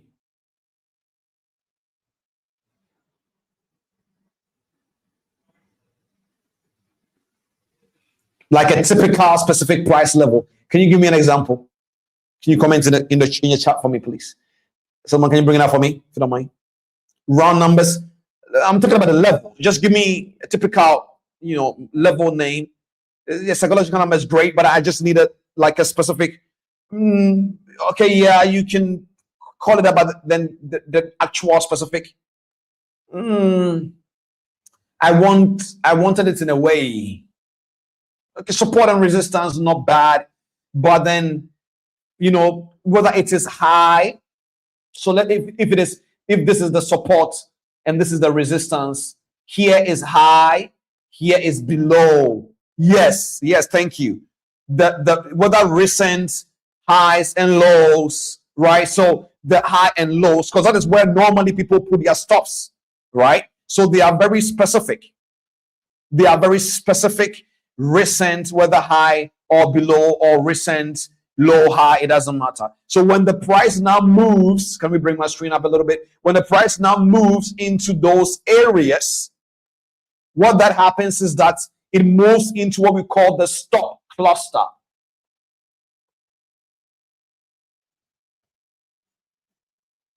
Okay, it moves into the stop cluster. So those orders are going to be triggered. Now that is not manipulation. That is mechanics. It's like as I told you, it's like a pilot flying a plane. Demons did not create this one. It's normal. It's mechanics. When there is wind blowing from somewhere, it will be there. They are mechanics. So that is why the pilots make sure that on his screen everything is working, and he knows when this thing is showing red, it means that we need to be careful with the turbulence. So before that you even get there, they tell you, ladies and gentlemen, please fasten your seatbelt. It doesn't mean that he is afraid or he doesn't know how to trade. He just knows that, man, there are turbulences coming, and it is only wisdom to put on your seatbelt. So you knowing that there are stop clusters above these areas and above this area, it is not something you pay money to learn. It is something that is a logical, economical indicator, meaning anywhere that there are buyers and sellers, where the demand is where people will go. Where the transaction is where the people will go. It's a common logical sense. So the first thing I want you to understand is understanding this is not about some strategy that makes you a genius. It's foundational. You understand? Where the transactions are is where business people will go. So you need to understand that they are not trying to manipulate you, but the transaction will happen here. The transaction will happen here. Okay? So let's say, for example, these people are trying to sell an art, and these people are also trying to make a transaction of an art. It is the person here. Buy, yes, buy. How much? 100,000, 100,000, 200, 200, 500, 500, 600, 600, 600, 700, 700, 800, 800, 1 million, 1 million, 1 million. So the market is just moving. So sometimes you will see 1 million, 1 million sold.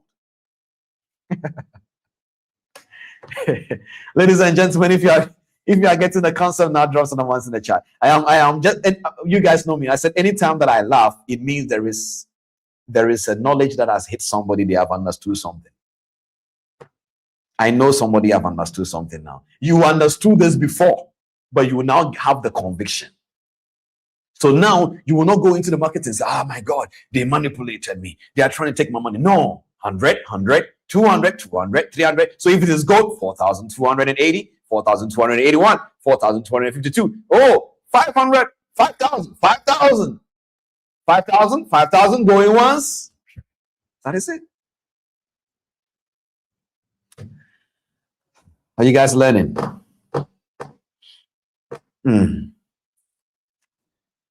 Anyways, let's continue. Me, if you leave me, I will teach. I will not stop.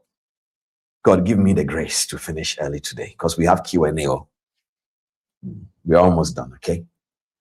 Are you learning? So now don't go into the market again saying they are chasing you.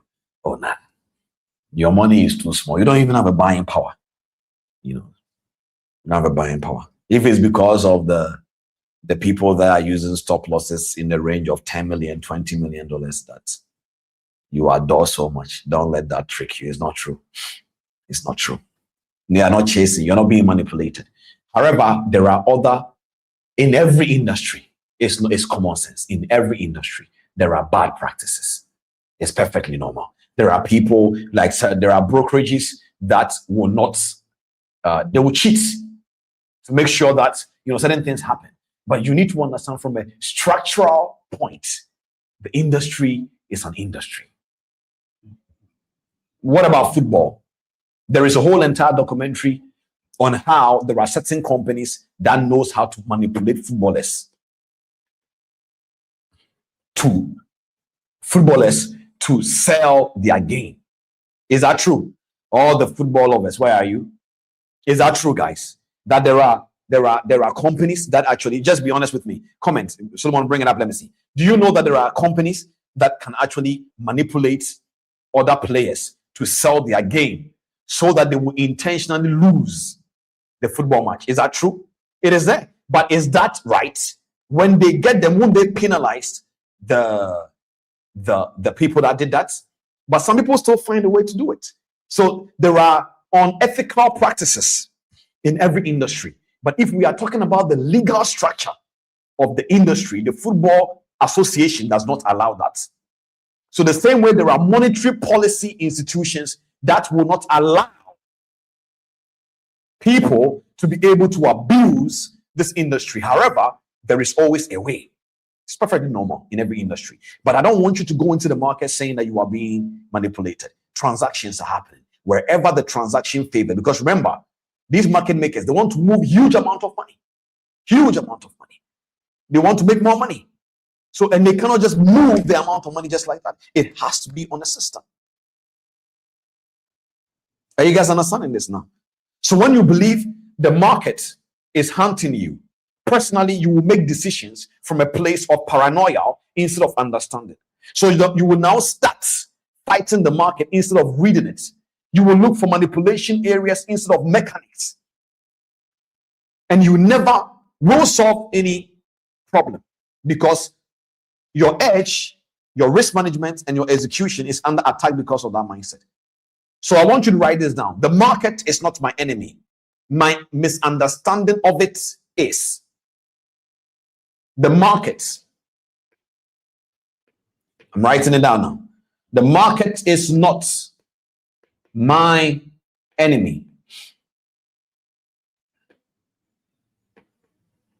The market is not my enemy. My misunderstanding of it is.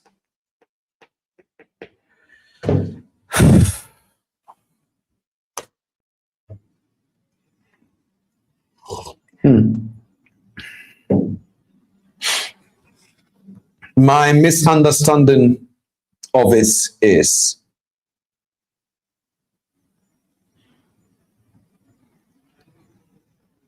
Your mindset is being transformed. Don't worry at all. You are being transformed. Now, ladies and gentlemen, a doctor cannot speak anatomy. It doesn't matter how smart he thinks he is. A pilot cannot speak aerodynamics. A lawyer cannot skip understanding the areas that covers what is called a jurisdiction. You cannot skip it. These are not optional foundations. They are mechanical understanding that makes everything else possible. And also in trading, there are certain things you can't skip. There are technical non-negotiables. Things that if you skip them, your edge will always have a hole in it. These are the non-negotiables I'm about to give to you today. And you can be able carry this information and you can be able to understand how this works. Non-negotiables. Non-negotiable. This is the last part I will teach today because we have a lot of things to learn in this series anyways. Let me just give you the non-negotiables. We wrap it up for today and then we'll take it out from there. Are you with me? Are you with me? Okay, guys. Number one, let's talk about the market structure. It's non-negotiable. You cannot be able to become an independent trader, technically speaking, if your market structure knowledge is not intact. So there is a framework. Remember what I told you guys? There is a framework, a structure that builds anything. So the framework of the highs and the lows is what defines the directional bias of price at any given time.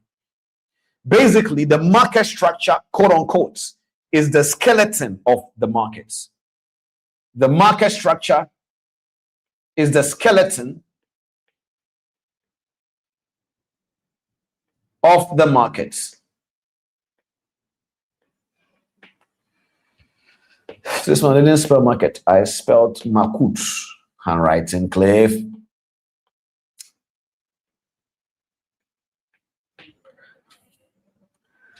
The market structure is basically the skeleton of the markets. Very important to understand that. If you don't understand human anatomy, you will think every single person that comes to you and they have pain here is stomach ache. But remember, according to the mechanics, the stomach is not the only thing in that area, is it? That area is called digestive system. So if you don't take your time to understand the mechanics, you will think the person's stomach is what is paining them. It can be the digestive system. But then what exactly is it? Is it the pancreas? Is it the kidney area on the left side? What is it? You need to understand. That doesn't make sense. Good. So the market structure. So most retail traders need to understand that market structure here is not so that you can be able to only just predict the highs and lows. It's so that you can be able to understand that there's a difference between the structure of the market and the market structure. And many people confuse it too. Structure of the market is the ecosystem, the one we did last week. The hierarchy, the participant. That is what we covered in episode 1. Then the market structure is the technical framework of price movements. The higher highs, higher lows, and the lower highs and the lower lows, they are basically the market structure. You cannot build a technical edge, ladies and gentlemen, without understanding market structure. It is a foundation of every decision. So before you look at the entry, before you identify a setup, you must know where price is structurally positioned. Without that, you are just basically guessing the direction. So market structure is what will tell you where the price is, and everything else will tell you where it might go. Not where it will go, where it might go.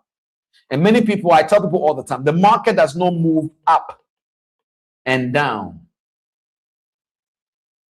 The market does not move up and down. What does it do?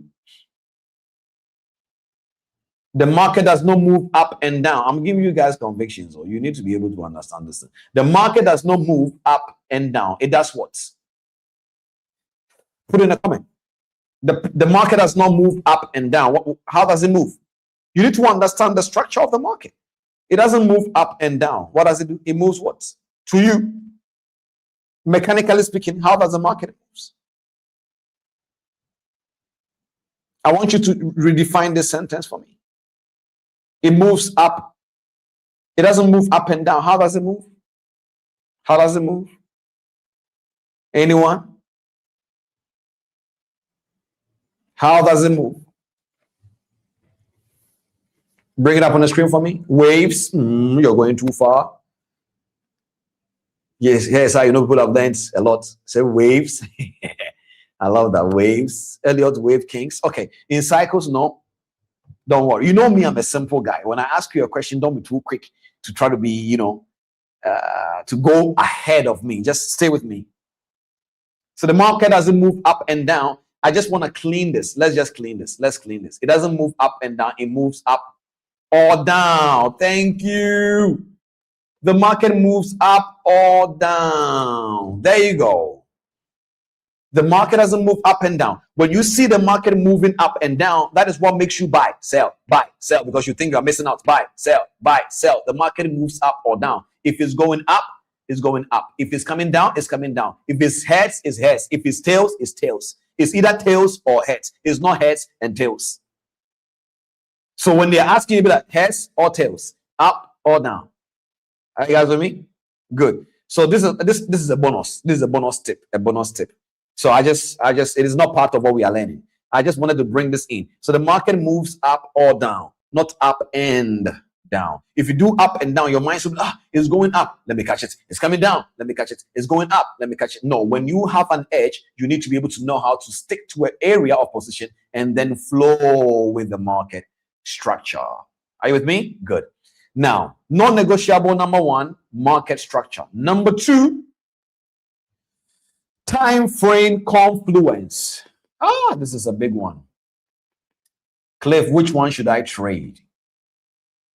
Why are you choosing one?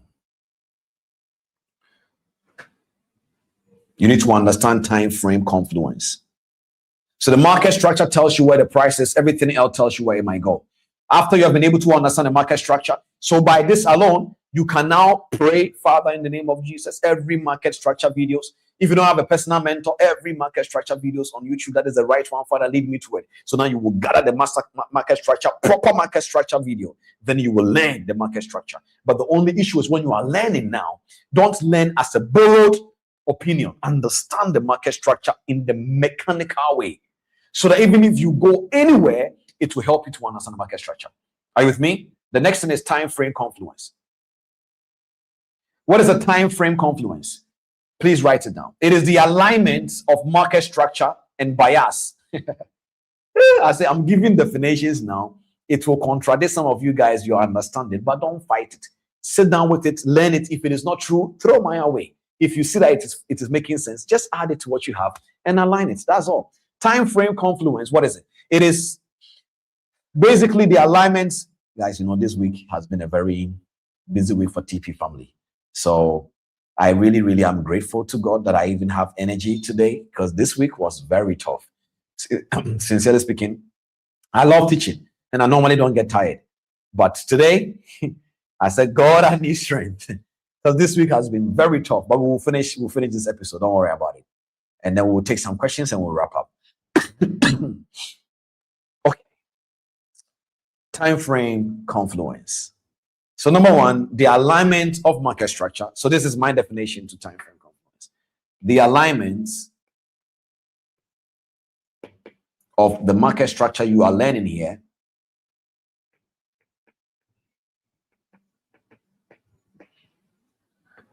if you are learning if you are using 1 week to learn this, is error. If you are using 24 hours to learn time frame, is error. Guys, trading takes time. Allow it to be so. It's just, I'm just thinking about something. I'm like, people think when we talk about alignment of market structure, it's like, oh, I can understand. No, you don't understand, Chief. Remember, an edge is not something that you heard. It's not an opinion. It's something you own. So you have to take your time. So time frame confluence is the alignment of market structure. Please write it down. Is the alignment of market structure and bias across multiple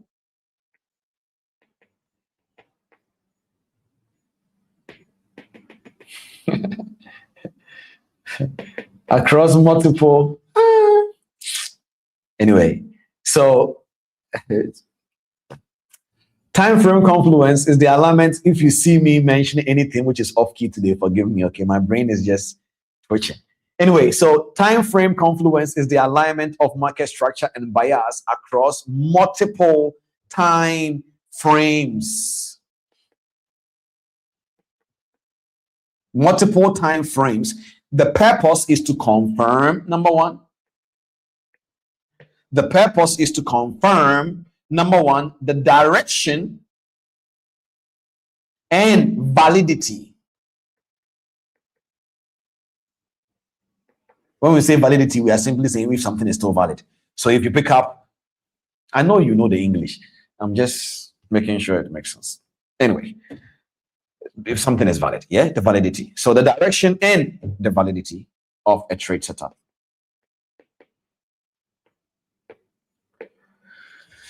So alignment of market structure and bias across multiple time frame to confirm the direction and validity of a trade setup. So Cliff, what time frame do I use? Chief, now you get the answer. It's not a buffet of a setup. You need to make sure that across multiple time frames, your structure and then your bias is aligned. Are you all with me?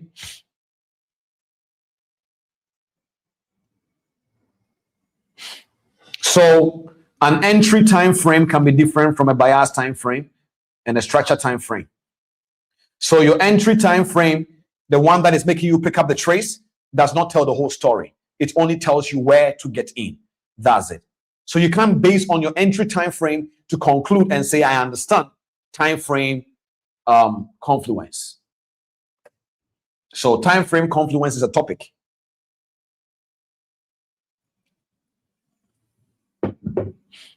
Whether you have a mentor or not, you can actually even use Claude or GPT to understand this. It will explain to you and then you practice it. Or if you have a mentor, you're going to ask him, please, Chief, teach me about time frame confluence very well. Let me understand.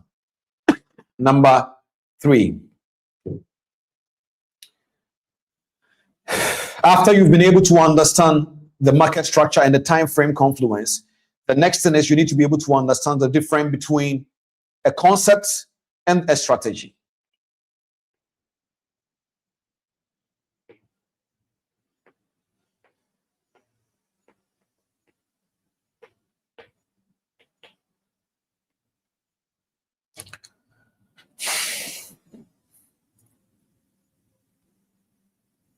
A concept and a strategy.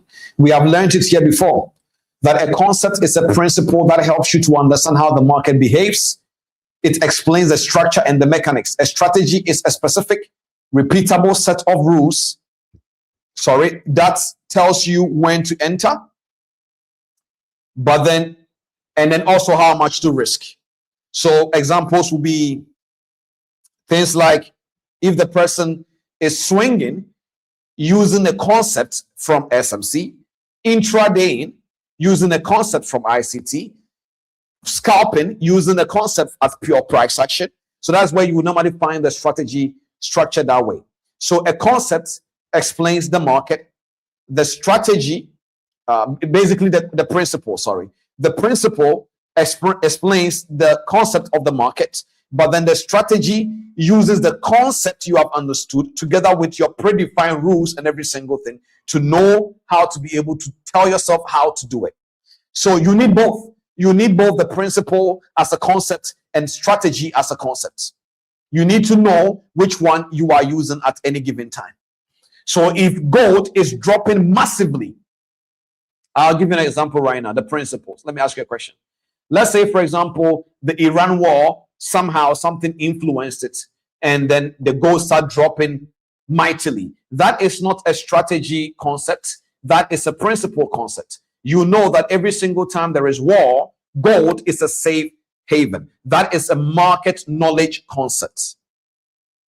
It is now up to you to now use that knowledge that you have in the mechanical principle part of the concept and connect it to the strategy concept and then make your decisions afterwards. Does that make sense? Good. So there is a difference between concept, principle as a concept, and strategy as a concept. Are you guys with me? Good. Number 4.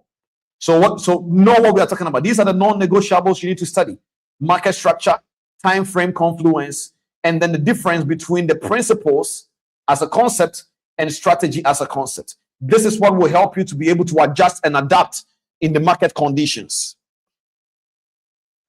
Then number 4, non-negotiable number 4 is you need to understand liquidity mechanically.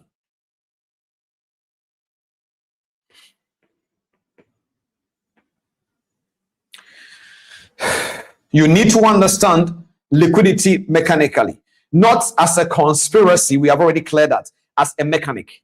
So basically, you need to understand that liquidity is the availability of orders in the market at a given price level. We already defined that. Where there are orders, there is liquidity. But orders does not necessarily mean liquidity. But where there are orders, there is liquidity. So price moves toward liquidity because transactions require it. Are you all with me? So let's say if you find banks here in this area, the bank is not money, but there is money in the bank. If you find somebody dealing in tomatoes and the person is selling a lot of the tomatoes is not money, but there is money in the shop that people are buying tomatoes. Are you with me? So the availability of orders in the market at any given price level is basically where there are orders, there is liquidity. So the price will now move toward that liquidity because transactions require liquidity in order for it to happen. No armed robber will go to any place that there is no money. So in order for them to be able to rob the place, there must be something valuable in there. Okay, so every single time that the price moves toward a recent high or a recent low, you need to know that it is moving toward where others are concentrated. I call that the pool of money. So many people will learn a strategy. I told you this guys before. Let's say we call this strategy the scorpion strategy. And the scorpion strategy is a strategy that you can use to make money in a sideways market. You know, sideways markets. Yes, sideways market. So scorpion, right? So I have taught you all of this, that there is a strategy called the scorpion strategy you can use to make money in the sideways market. So if this is your first time that you are following me, there is no scorpion strategy. Please don't message me and tell me, Cliff, the scorpion, I'm just only making an example. There is nothing like that. Just because I love cracking jokes like this, so don't get it wrong. There is no scorpion strategy. The only strategy that can be classified as scorpion is the one that beats you yourself. Anyway, so let's say I'm talking about a scorpion strategy. Then you have a lot of people learning this strategy. Okay. Now, if they keep on following me, if there's 1 or 2 people, it becomes easy for the strategy to keep on being able to be free in the market. But the more you have 200, 300 people using the exact same strategy, the same way, it's gonna create pool of money. Now, it doesn't mean the strategy has stopped working. It just only means that there are certain things that needs to happen. Transactions needs to happen before, the person that won will not go. Remember our analogy? Don't forget that. 100, 100, 200, 200, 200, going right? No, 300, 300, 500, 500, 500. Going once, okay, twice, go, done. So the day that the buying and selling is happening, boom, boom, boom, boom, boom, it can create ranging, it can create sideways, it can create good highs and lows. Does that make sense? Good. Let's come back. Where were we before the scorpion strategy? Yes, number 4 is understand liquidity mechanically. So that is where I want you to understand that liquidity is not a trap that has been set for you. It is the fuel the market needs to move. So it's either you are going to supply the fuel and be part of those supplying it, or you are going to enjoy it and sit in the car and go with it. So this is where I really want you to understand liquidity mechanically, not from the standpoint of, oh, they are manipulating me and so on and so forth. Are you with me? Good. Now, number 5, which is the last one, is your own data. Your own data. This is very important. Your own data here is the blind spots many people miss. A technical edge is not built from watching YouTube video. A technical edge is not built from your own ideas that you had before you got into the market. It's built from your observation, your own testing, your back testing, forward testing, your own results, which is reviewed over time. Many of you here, you started getting better the day you decided to take the trade and learn your own trades you are taking, not the one that you are watching on YouTube. Is that true? So back testing and forward testing is very important. Let's define the difference. Back testing is the process of applying a strategy or a concept to historical price data to measure its performance over a statistically significant sample of trades. I'm going to say it again. Back testing is the process of applying a strategy or concepts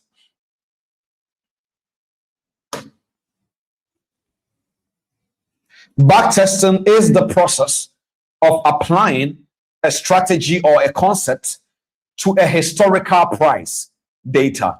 So that means you'll be going back studying. You are reviewing the past ones. You are checking, okay, so this is how. So for me, people ask me, I think every backtesting minimum 90 days. 90 trading days. Forward testing, minimum 90 days. So by the time you will be done with this and this, you have over 180 days of practice. This is very powerful. Of trading days. This is almost 6 months. This is 6 months, no? Almost. Or 6 months. Yeah, kind of. Right? So you want to build an edge, you need back testing and forward testing. So back testing is when you apply your strategy or concept to a historical data, replaying it back, applying it, replaying it back, learning. Then forward testing is when you apply it to a live account and demo. So normally what I tell my people when we are building the edge, maybe private mentees or whatever, when you get there, one of the things that I tell them is, look, you need to be able to have the chance to be able to do demo forward testing and live forward testing. So the demo forward testing is easy for you to test it, but the live becomes difficult because real emotions are going to be involved. So this part is a little bit slightly different from the demo part.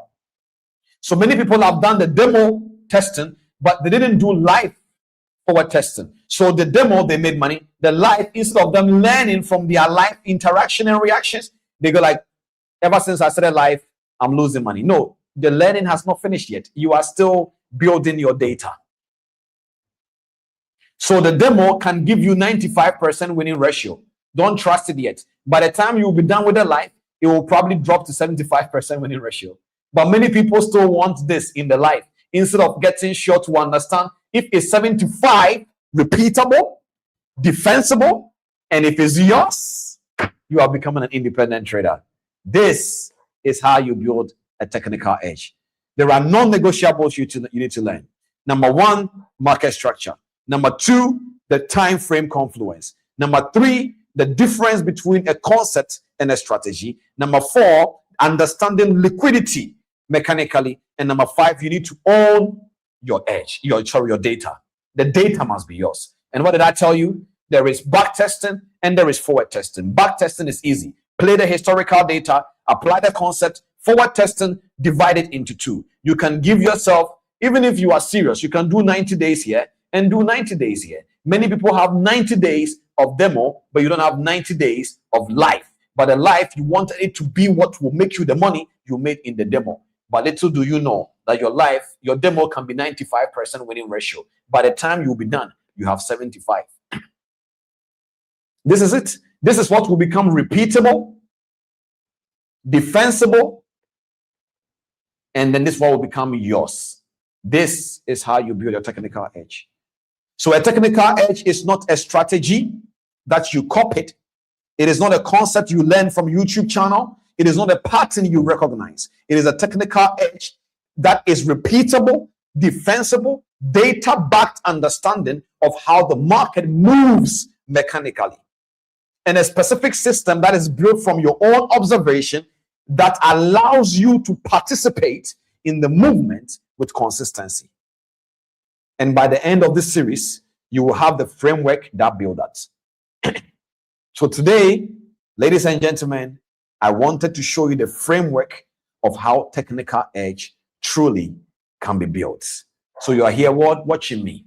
The truth of the matter is you may not have the capital to be able to pay for an exclusive mentorship from a mentor who can actually really teach you. It is perfectly fine. With this framework, you will now know when I go to YouTube, I can pick up John. John is good at this. This is good at that. This person is good, and there is no harm in that. And by the time you will combine the mechanical teachings, and then you will now back test and forward test and have a repeatable, defensible, and a data-backed information, I can assure you, you will be able to defend what you own. Ladies and gentlemen, this is episode 2 of today's master class. As I told you, the majority of the part of the technical part is not the most difficult part. The difficult part is mostly in the behavioral edge, the risk edge. Those two is the one most people struggle with, because the risk part, you have to face reality. The behavioral part, you need to know yourself. The technical edge is mechanically learned in a way that you just need to observe and learn. Drop some number ones in the chat for me right now if you understand the concepts that we have talked about today. Drop some number ones in the chat for me right now if you understand today.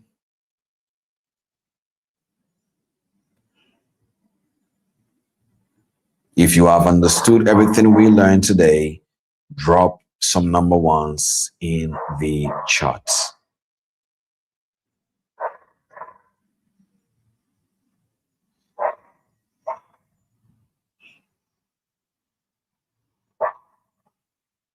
Perfect.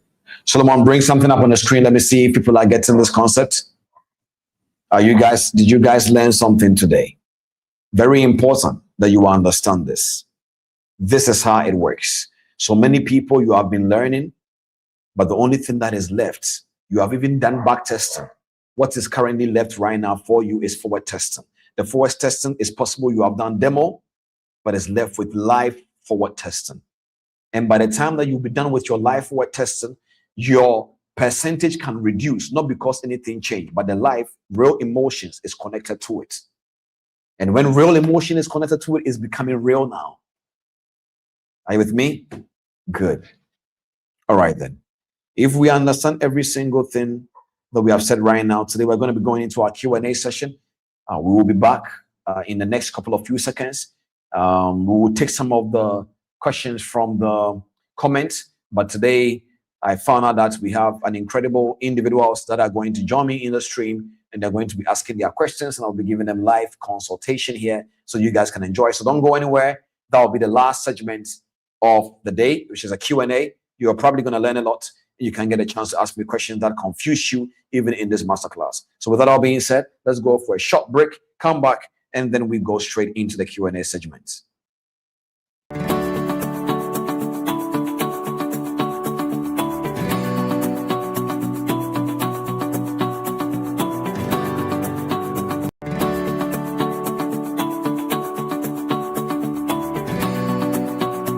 Now that you guys are sitting here, I am not teaching you.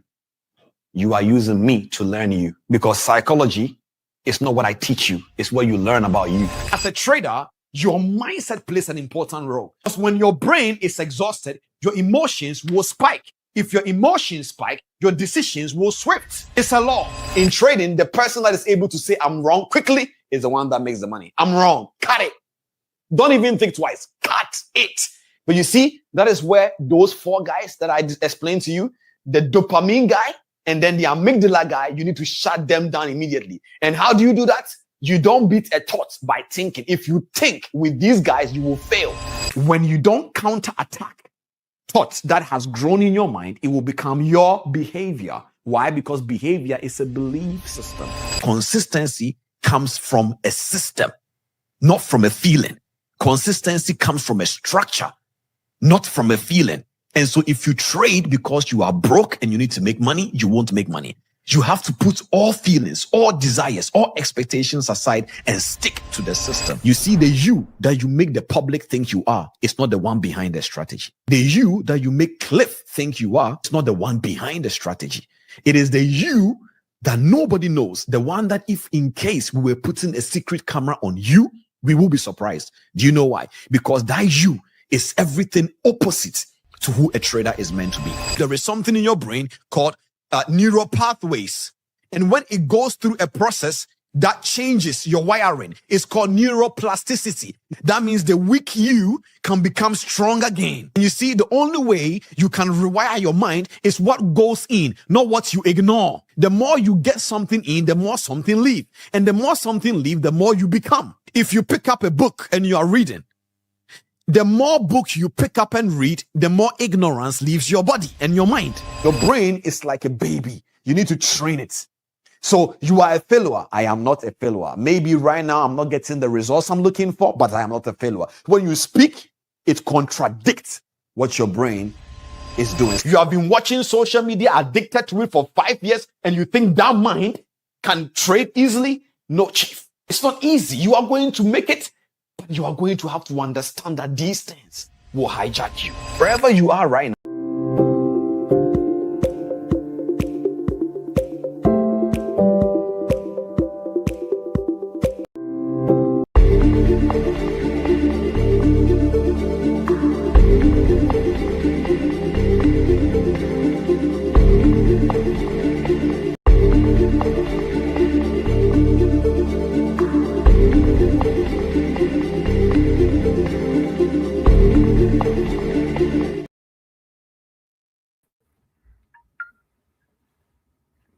Yeah, hello.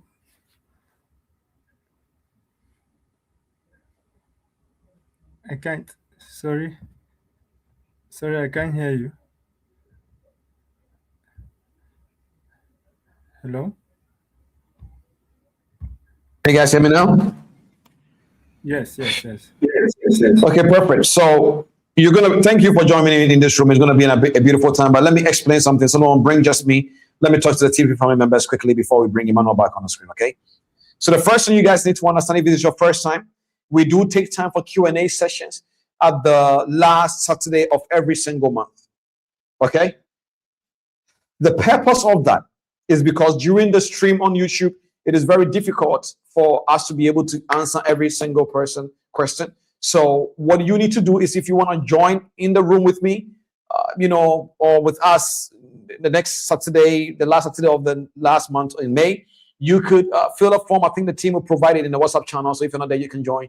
And then you can ask your questions. I will try to answer some of them for you. You don't have to worry. Your background doesn't have to be fancy, whatever. You just have to make sure that we can hear you and avoid all background noises, and that is it. And also, we are going to start bringing people into the room for testimonials as well. So it's going to be great. So if this is your first time, this is the first time we are actually doing this segment. And so, I would like us to really be very collaborative so that these individuals will feel welcome, because believe me, it's not easy to have yourself on camera. So that is why I wanted to do that. So we're going to bring Emmanuel on the screen first. And then I want you guys to really just drop some number ones in the chat for Emmanuel for, contributing to do this, so that you guys can be able to get your experience in the other. Okay, so let's bring Emmanuel back on the screen. And then I want you all to drop some number ones in the chat for Emmanuel to say welcome to Emmanuel. Emmanuel, before we go in, let us know who you are You have been part of the TP family member here for how long? Since 2025, sir. 2025, the whole of this year, the whole last year. Yes. Last year, you're in Last year, 2026. yes. Okay, cool. All right, Emmanuel, welcome to TP Masterclass. The first thing we're going to be doing here is you can be free and ask your questions. I'm going to give you at least 2 or 3 questions you can ask so that we can have other people also ask their question and we don't take too much of the time. Is that okay?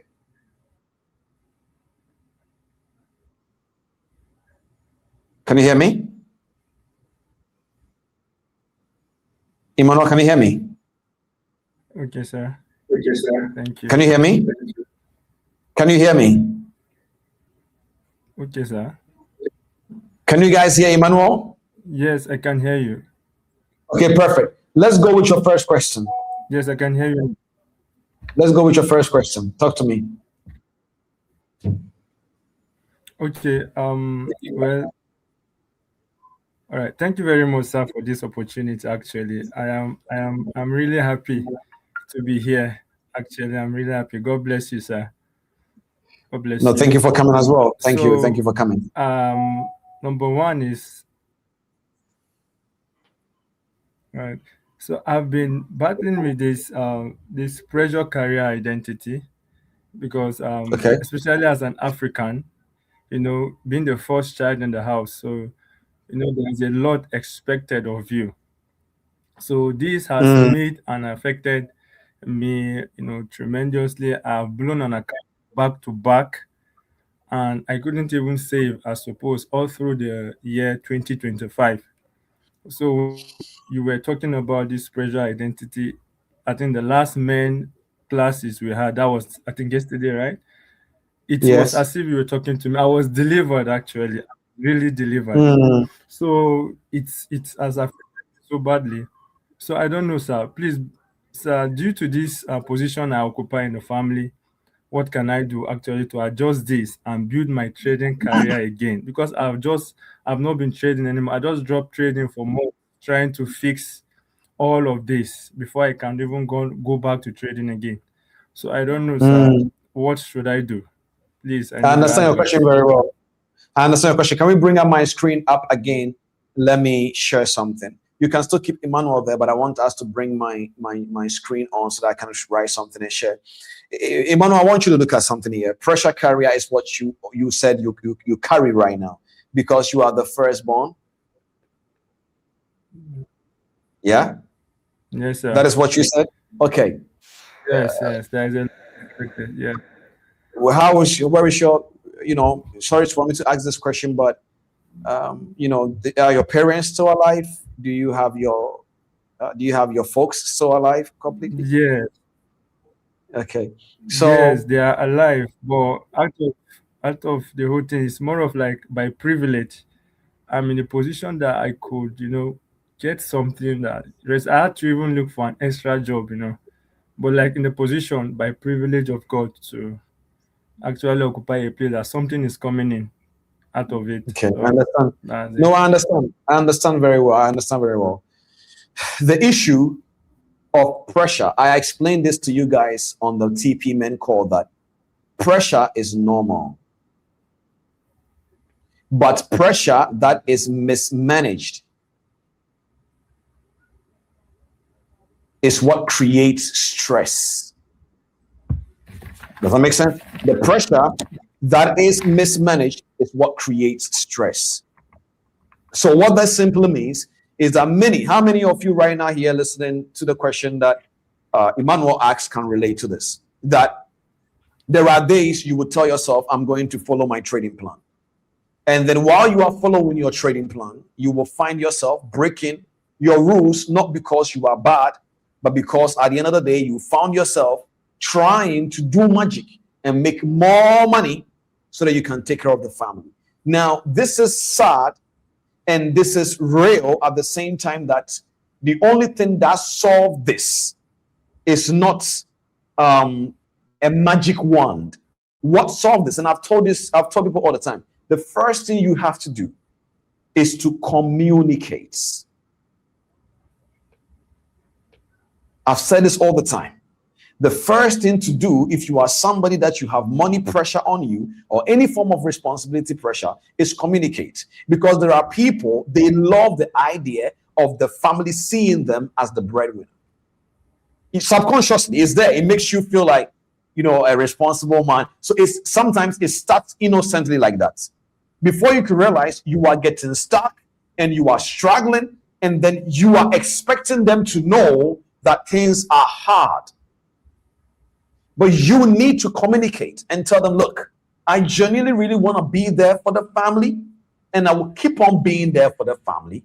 But at this point in my life, mommy, daddy, auntie, uncle, if I keep on being there for you this way, I may not be able to survive long enough to be able to take us perpetually from this hole. So what do you all think we should do? You see, they are family members. You want to be able to make sure you give them the benefit of the doubt for the conversation. Don't start by saying, I can't do this, you are stressing me. No. Communicate. Okay, I have only $10. Out of the $10, I am building a life that can take us perpetually from this situation. So $5 is already out of the 10. It's remaining 5. Out of this 5, previously I was giving you all 8. But now I can give 8, and I can't even give all the 5. Out of this 5, $1 must be for my food. $1 must be for this, and it's remaining only $2. Mommy, daddy, what can we do now about this? Okay, Emmanuel, thank you so much for talking to us. No, Emmanuel, what are you talking about? Give us all the 5. This alone should tell you that the same people you are trying to save is trying to kill you. So in that context, you have to be real with yourself. Now, you see, many people I've talked to, especially from Africa, this is their problem. And Wycliffe, we cannot just cut off our parents. No, you can't. You cannot cut them off, but they love you too. So give them the benefit of the doubt to show you they love you as well.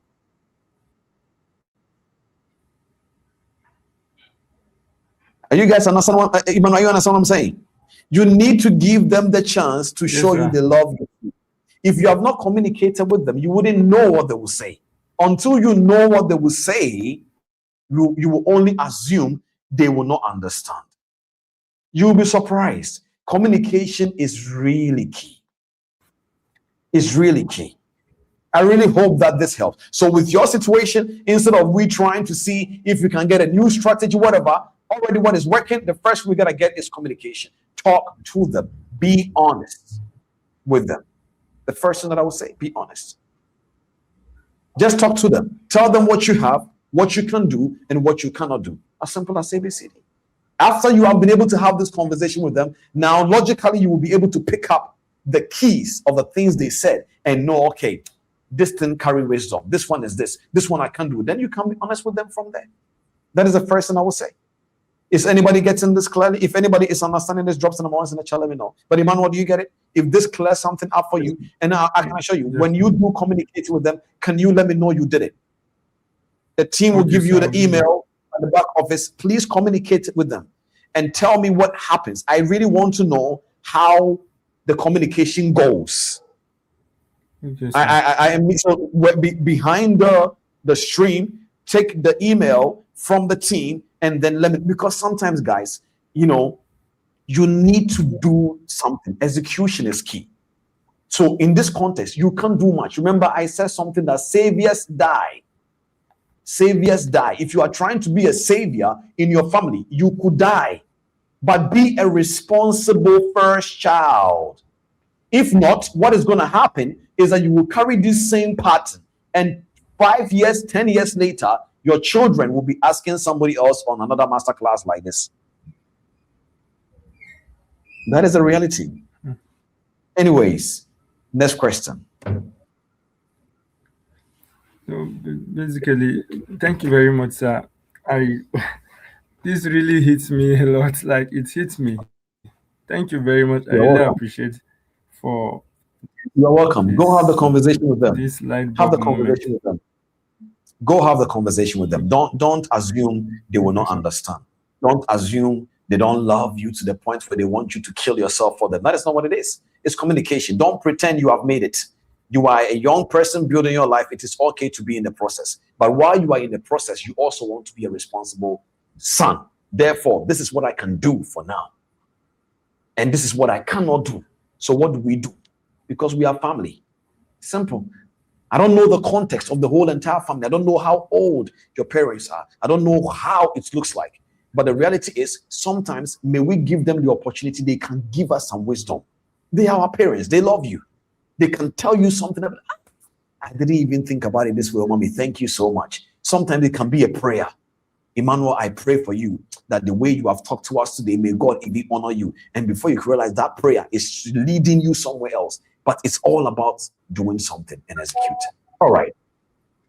If you don't have any more questions, then thank you for coming through. But as I said, I would like to basically follow up. I would like to know how the communication goes. Please do it. Don't think about doing it. Do it. Actually, in a matured way, sit down with them and have the conversation. When you finish doing it, I would like you to schedule a meeting. I would like to know how it went down. I would like you to schedule a meeting, and I would like to meet you on a consultation, and I would like to know how it went. Okay? All right, sir. All right. Cool. Thank you. All right. Thank you so much for coming. Thank you, sir. You're welcome, buddy. All right. So, guys, everyone who have questions right now, first of all, drop some number ones in the chat right now for Emmanuel. Emmanuel, thank you so much for coming through. Before we bring the next person, I would like to basically look into the comment section right now. If anybody have any questions, can we bring it up on the screen before we go to the next person? Thank you. Before we go on, can we get to see the person who has another question in the chat box right now? And then let's bring it up on the screen, and then we take it out from there. If you have any questions, let me know.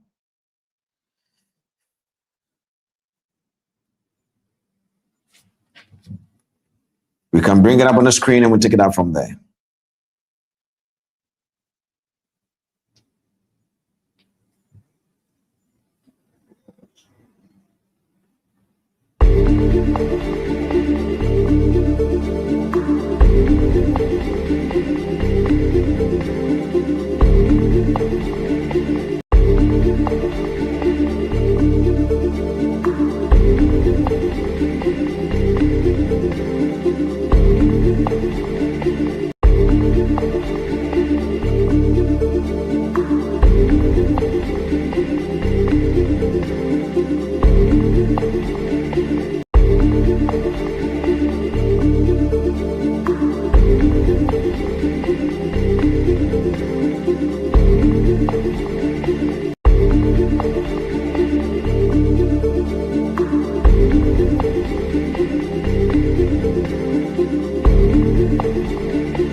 Okay, so let's bring the next question and we'll take it out from there, okay? So bring the next question before we bring our next TP family guest on the screen. Let me take a few questions from the comment section, and then we'll take it out. If you can't trade with $100, how can you trade with, okay, which conviction can you have to regain going to the gym or okay, which conviction can you have to regain? Okay, so you used to go to the gym and you're not going to the gym anymore. I'm assuming that is your question. Then you're asking me, there is no other thing to regain. You just got to go. There are some certain things that there is no trick to it. You just got to go to the gym. It's simple as that. Just carry yourself, go to the gym, and then go again, and then go again, and then go again, and then you have regained it. That's it. So most of the times people think that the way to get something done is to get it done by feeling before you do it. It's not true. We don't feel like doing these things all the time, but you got to do it. So like right now, when we finish the question you're asking me, the answer to it is as soon as we are done with this masterclass, go to the gym. You don't have money to go to the gym? Do some push-ups in your room, but you got to start it. It's as simple as that. So if you want to really get the help to this question, that is the answer I'm giving you. Go to the gym. Done. Don't think twice. Just go to the gym. If you can't trade with $100, how can you trade with 1,000? I think this is an advice. I don't think that is a question there. I cannot see a question. Solomon, let's go to the next one. Next one. I'm going to take one more. And then if we don't have any questions, then we can prepare to bring James. So James, get ready so that I can talk to you in the next couple of few seconds. Do we have any question in the comment section? If we don't have any questions, we can bring on James and then we take it out from there.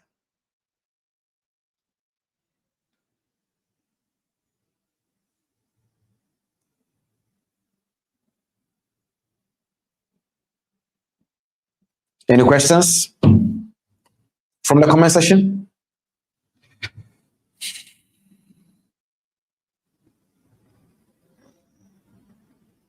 Okay.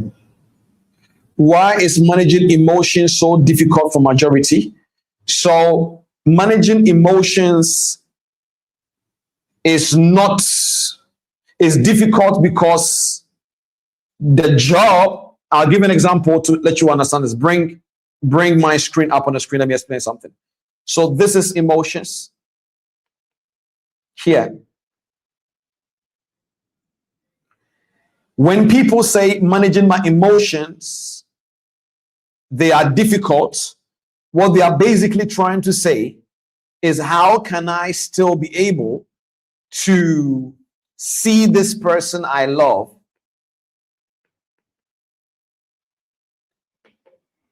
and watch them love somebody else? Not in the context of relationship. I want you to understand something. So the emotion you will feel here is painful. Watching somebody you love somebody else can be really painful. But at the end of the day, you need to understand that you cannot pretend you don't love the person, because you pretending you don't love the person does not solve your emotional problem. So what you need to do is to understand how you feel. You need to understand how you feel. So the first thing, is it envy, jealousy, sadness? So the reason why many people struggle to manage their emotional reaction is because they don't even understand the emotions in the first place. They don't understand. Understanding is key. If you don't understand it, nothing else happens. So the first thing now, the first task I will give you technically is, whatever you are feeling, find a way to write it down. Why? Because you need to understand that there are two types of emotions. We have the basic emotion and we have the complex emotions. The one that you don't want in your life, in your trading, in your business, is the complex one. So if you are afraid, it's perfectly normal. I saw a lion, I panicked. Who wouldn't? Right? But then at the end of the day, if you are also happy, it's perfectly normal. But then when you are mixing being afraid, being angry, and all of that together, it can become a complex emotion. So the majority of people, the answer is they are not emotionally intelligent. This is the issue. Emotional intelligence is you being aware of your emotions as well as others. Because Ryan, I'm going to tell you something right now. Watch this. If I tell somebody, if somebody comes here right now, there is somebody who, there are many comments I sometimes see, and the people are just trying to make sure I feel, I don't know, irritated or something. But I look at it and I'm like, this person is probably hungry. This person probably has not even had breakfast yet. You know, I don't care. You know, they are not talking to me. They are just doing whatever they want to do. So you need to be able to understand that people are not that bad. They are sometimes people can leave a comment on one of my videos and you will watch the comment and you could tell he didn't even watch the video. A person like this, why should I allow that emotion to affect me? So when you are emotionally intelligent, it helps you to understand your emotions and as well as others. So the reason why many people struggle managing their emotions is because they don't understand it in the first place, number one. And when they understand it, they don't know how to interpret it. And when you don't know how to interpret it, your reactions will be unpredictable. That's it. So there are three levels. Number one, you want to be able to know how to manage your emotions. Number one, learn how to understand how you feel. What is that emotion saying? Number two, learn how to interpret it. You have seen somebody who didn't talk to you. You are like, this person is rude. Can you imagine? You are lying. You want to be the person's friend. You just say it. Just be honest and say, I really want to be this person's friend, but they didn't talk to me. So when you name the emotion, it becomes easier. Are you with me? Good. So understand the emotion, interpret the emotion, and then it will help you to be able to have the right reaction. That's it. Many people are pretending what they feel is actually what they feel. Is lying. It's a lie.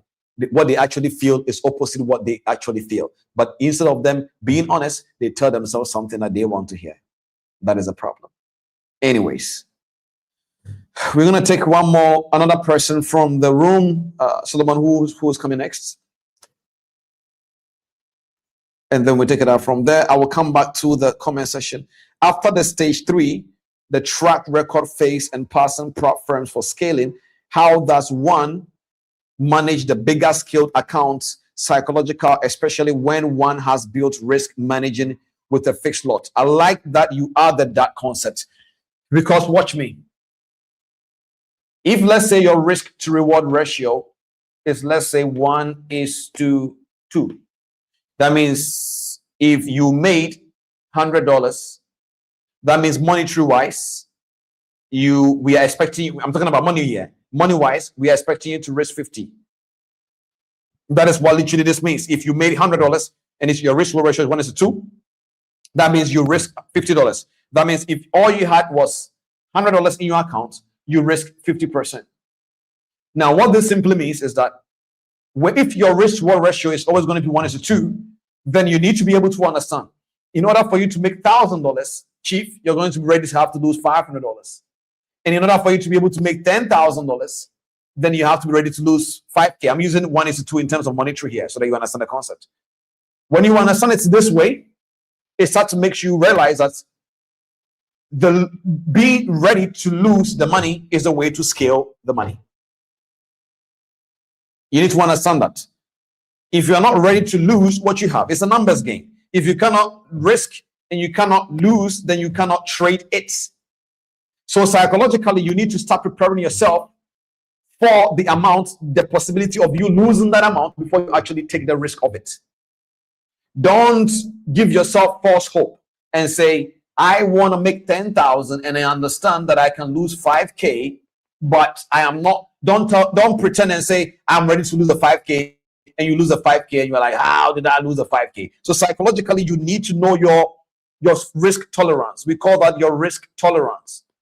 Your risk tolerance is your level of the amount of money you can risk per trade, and you can tolerate it. So you need to understand, if you cannot be able to lose $50, then psychologically means you're not ready. So if you have a prop firm and then you are basically like, okay, I'm trading this prop firm, I made this X amount of money. The issue is the prop firm in itself will not change your psychological understanding towards the risk. You need to start preparing yourself psychologically, understanding that if I lose $5,000, I'm okay with it. That I am okay with it is what I call the acceptance mindset. And many people don't want to do this. They don't want to accept this. They don't want to accept they can lose. They don't want to accept that if you try to risk 5,000, you can lose it. They don't want to accept that. Then when you don't want to accept that reality, nothing can be able to change for you. It's as simple as ABCD. Does that make sense? So psychologically, if you have not been able to transition yourself from that amount, take your time. But if you have, accept the fact and build up from there. It's as simple as ABCD. So prepare yourself psychologically to know the amount of money you want to lose before you actually really take the risk. If you can't do that, stay where you can and wait until you are comfortable doing that. Will the comfortability ever comes? Not really. Jump in the pool. But do it wisely. Does that make sense? It will never come. You will never be ready. So jump into the pool. Okay, cool. We will come back to the next question later. Let's take somebody from the call and then we'll just go out from there.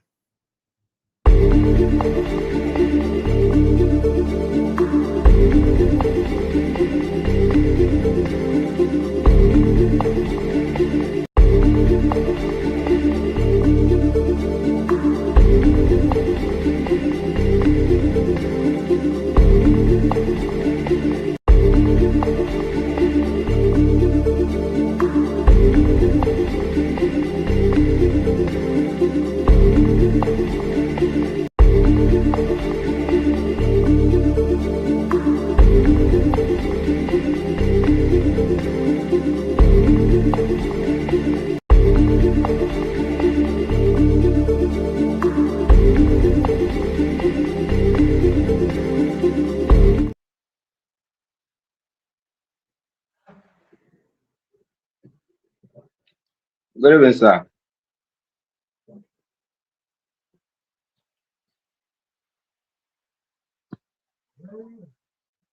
Are you Valentine? Yes, sir. You are the one who won the spotlight of the month last month. Is you, no? Yes, sir. That is okay, cool. Yes, Welcome to the it's beautiful.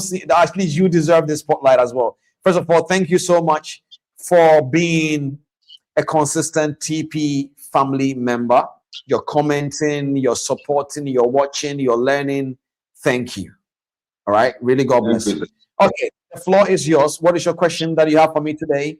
Let's see how I can tackle that and we'll take it out from there. Okay, sir. Sir, the first question, I have two questions here. The first question, sir, can you hear me? I can hear you. Go ahead. The first question is, how do I develop self-control in my personal life? Because in the aspect of addiction, because you know that some of us guys is hardly hard for us to say this kind of thing. So I'm asking this question now: how do I develop self-control? Because Okay. I have noticed that once I can control some things in my personal life, when I'm in the market and say that I will not take this certain type of trade, that will be the trade that I will still go on and be taking. So I know that for me to tackle this issue, it will be first from my personal life. I That's my understand. question. Ask me the second question as well, because I'm writing all of them here so that I can be able to answer Okay. you at once. Okay, so the second question is just for it's a personal question for me. So Okay. I have been having this feeling to start creating something on YouTube because I know whenever I'm in the market, I know what I'm looking at for. So I've been having this feeling to start maybe going live on YouTube and start creating, showing how I do my trade, how I take my trade. But I'm asking if it is the right thing to do at this moment, or I should just step back and keep doing what I'm doing. Okay. Let's start with the first question first. So the first question is, how do you develop self-control? Now, Yes, sir. self-control, I love that. I love the way you put it, because self-control is something that is developed. Self-control is something that is instilled as a habit. Now, let's bring it into the area of any addiction or whatever, and so on and so forth. There are other sides of why people don't control themselves or they struggle with self-control. Psychologically, the reason is because of dopamine. I'm giving you the first reason from a scientific point of view, and we'll talk about other things. Dopamine is the main reason why. When your brain associates what you do with dopamine, when the dopamine is not being felt, when the adrenaline chase is not there, your brain will push you to go get it. So whatever you can control is basically controlling a portion of a habit that keeps on sabotaging you. So what that simply means is that, number one, I'm going to take adult content, for example. If the individual is addicted to adult content, and let's say that is what they don't have self-control over, the issue is very simple, is that the individual is looking for something, and what they are looking for, they are getting it from that concept. So even though they know that thing that they are watching and they are doing is wrong, it doesn't change the fact the brain is looking for that concept. Are you with me? Can you bring up my screen up for a little bit for me? So dopamine is the issue. So you need to be able to understand that dopamine is the issue. If the dopamine is the issue, then the next thing you need to understand is that how is your brain chasing this dopamine? So if you know how your brain is chasing this dopamine, is what we call the cue. Now, as interesting as this is, I wish I could tell you that all you have to do is to just understand the scientific part I'm explaining. There is a spiritual aspect to why people can control themselves. There are emotional attachment to why people can't control themselves. And there are physical reasons why they cannot control themselves. But I'm explaining it from the scientific part in the beginning. Dopamine. So the cue is what triggers to lead to the action. So let's say, for example, loneliness. Let's say, for example, lack of knowledge. I'll give you an example. Let's say every single time you engage in the act, you struggle to control yourself. from every time that you, let's say it is your life is like on your battery. Your life is like your battery, and you can see it on your phone. And every time that you engage, you will see your life dropping by one tick. Yes, sir. How many times will you keep on being addicted to whatever it is? I will not even do it again. Okay, so right now the reason why it's like that is because your mind thinks this is good. You think, you believe, you know it's not good. It's not true. Your mind does not see that, because remember I told you that our brain, it's basically sort of describe things in a biochemical reaction way. So what that simply means is that it will always create the system and the structures in a way that makes things very easy to interpret. So if somebody is stressed, the brain in your body interpret that as cortisols. So if your brain loves something and is addicted to it, it translates that in a form of a dopamine chase. So to you, I don't like it. To your brain is dopamine. So we have gym, dopamine. We have bad habits, dopamine. So your brain does not call it gym, it calls it dopamine. Your brain does not call it adult content, it calls it dopamine. Your brain does not call it reading a book, it calls it dopamine. Your brain does not call it whatever you want to call it, it calls it dopamine. So if your brain is looking for another dopamine from YouTube live, it's not a YouTube live, it's dopamine. So your brain is going to look for everything that makes sure you find the thing it's life, which is dopamine. The same way, if it is a woman that is stressing you, the body translates that as cortisols. If it's a dog that is stressing you, cortisols. If it's money that is stressing you, cortisols. Does that make sense? Your brain does not, it doesn't translate things into the way we see it. So to you, you will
now that you guys are sitting here, I am not teaching you. You are using me to learn you, because psychology is not what I teach you. It's what you learn about you. As a trader, your mindset plays an important role. Because when your brain is exhausted, your emotions will spike. If your emotions spike, your decisions will swift. It's a law. In trading, the person that is able to say I'm wrong quickly is the one that makes the money. I'm wrong. Cut it. Don't even think twice. Cut it. But you see, that is where those four guys that I explained to you, the dopamine guy and then the amygdala guy, you need to shut them down immediately. And how do you do that? You don't beat a thought by thinking. If you think with these guys, you will fail. When you don't counterattack thoughts that has grown in your mind, it will become your behavior. Why? Because behavior is a belief system. Consistency comes from a system, not from a feeling. Consistency comes from a structure, not from a feeling. And so if you trade because you are broke and you need to make money, you won't make money. You have to put all feelings, all desires, all expectations aside and stick to the system. You see, the you that you make the public think you are is not the one behind the strategy. The you that you make Cliff think you are is not the one behind the strategy. It is the you that nobody knows, the one that if in case we were putting a secret camera on you, we will be surprised. Do you know why? Because that you is everything opposite to who a trader is meant to be. There is something in your brain called neural pathways. And when it goes through a process that changes your wiring, it's called neuroplasticity. That means the weak you can become strong again. And you see, the only way you can rewire your mind is what goes in, not what you ignore. The more you get something in, the more something leave. And the more something leave, the more you become. If you pick up a book and you are reading, the more books you pick up and read, the more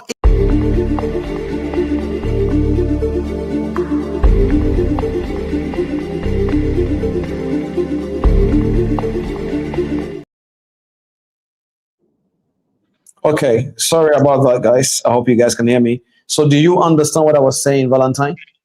That at the end of the day, so your brain does not translate those things. So the first thing you have to understand is when you are addicted to anything, you need to understand that your brain has found a way to love what you are addicted to now. So the first step is you being honest about the fact that whatever it is, you like it, your brain likes it at that moment. And then now you need to now come to the place of conviction to know that what your brain has defined as the good thing that it loves, it is not really good for you. And so what do? You have to be able to start seeking for help. And the first place I went to, there is no, Peter said, such as I have, I give unto thee. I don't have a lot. All that I have is I had to go to God. I had to pray. And I said, Jesus, God help me. I love this. I love this adult content. This was a long time ago, so that before some of you say what it was yesterday, it's very long time ago. But I said, Jesus, I love this content. I love this. I even knew the names of the actress. I knew their names. That is how bad my addiction was. And so when you start being honest about the addiction and not pretend you hate it, because you can pretend you hate it by words, but then your mind has defined it as I like. So you need to know that this moment, this is what my brain likes, but this is the reality of what is happening to me. And therefore, this knowledge is leading me to the conviction of canceling it. That is number one. Does that make sense? You got to be honest. So if you are a believer and you will allow me to pray with you and for you, whatever addiction that is, let the team schedule a meeting with you and I. If you have already scheduled one as well, because I know that we were supposed to have a meeting for your spotlight of the month free consultation that was set. So we can meet and I will pray with you. And I truly believe by the grace of God, something will happen for you. So with that is both knowledge problem, spiritual problem. Spiritual simply means there are things that make sure that I don't want to explain so that other people get confused, but I can pray with you. I will not do that here in the public. It's not necessary, but we can do that in the private and we'll take it out from there. Is that okay? The next thing you asked me was the live YouTube content. The thing is, you can do it if you want. I'm not the kind of person that I'm going to tell you not to do that. What I will tell you, though, is you need to understand that it comes from a responsibility. You need to be able to understand that when you start a YouTube channel, you have a responsibility to follow. People are giving you their ears. And so you are responsible for their confusion. You are responsible for their enlightenment. You are responsible for all of these things. And so you need to make sure that there is a love in your heart sincerely, because these things that we do, the truth of the matter is, it's not easy.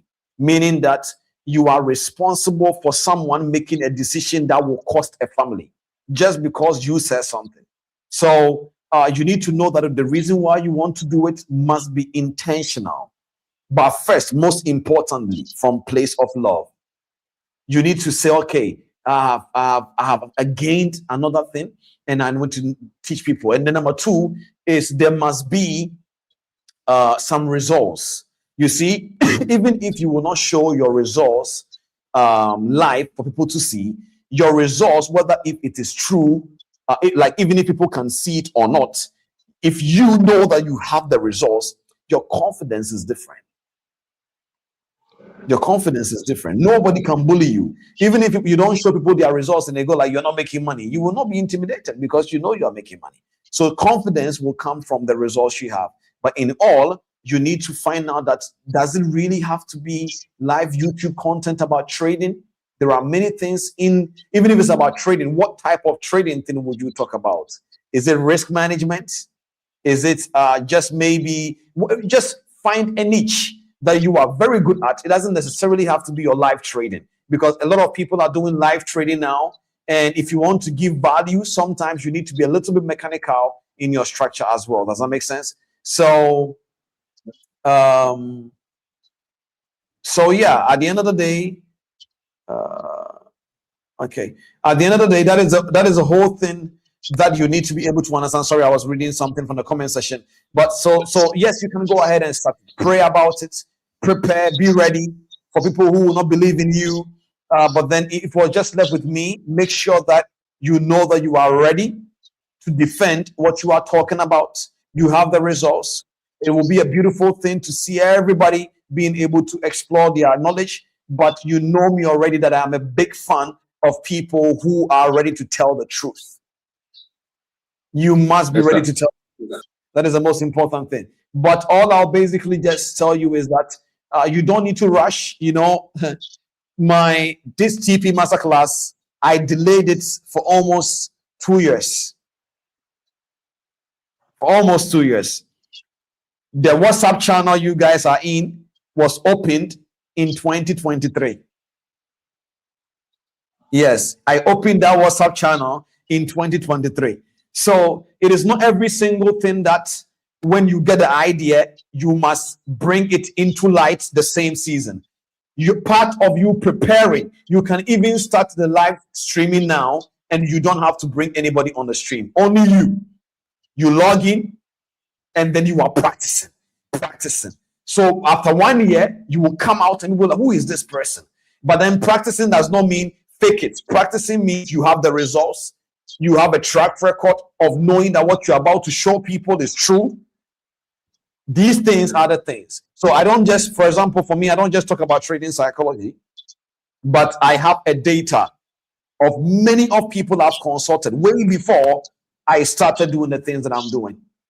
That is a concept. So you need to be able to make sure that you don't have to stop yourself from doing it, but have a track record of the things you are talking about, have something to back it up. And if it was left with me, find a niche that is not like the usual one everybody else is doing, and then find something that you can do that you will be able to add infrastructure alignment to the system. That is what I will tell you. Does that make sense? About your first question, let us meet privately, and then let us deal with that devilish thing, wherever it may be. And I believe in the name of Jesus, you will get the answers you are looking for by the grace of God. We will deal with that differently. Okay? Amen. Okay then. Thank you, All sir. right. So you are welcome, Valentine. So we are gonna go in. So Valentine, thank you so much. Let's drop some number ones in the chat right now for Valentine. Thank you so much for coming in onto this stream and to ask your questions. And I'm glad that you were able to ask the question many people are struggling with. There are many people following me right now. They are battling an addiction, and they are wondering why they can't do what they said they would do in the market. Guys, if you cannot fix your life, it will reflect in your trading. It's as simple as ABCD. Anyways, all right. Thank you so much, Valentine. I will see you on our consultation. Let's go to the next part. Let's go quickly. No need for us to basically do any transitions. Let's just get right into it and we'll take it out from there. So can we get one more question from the screen? One more question just from the screen. Then we'll bring our last guest and then we'll wrap up for today. Any question in there?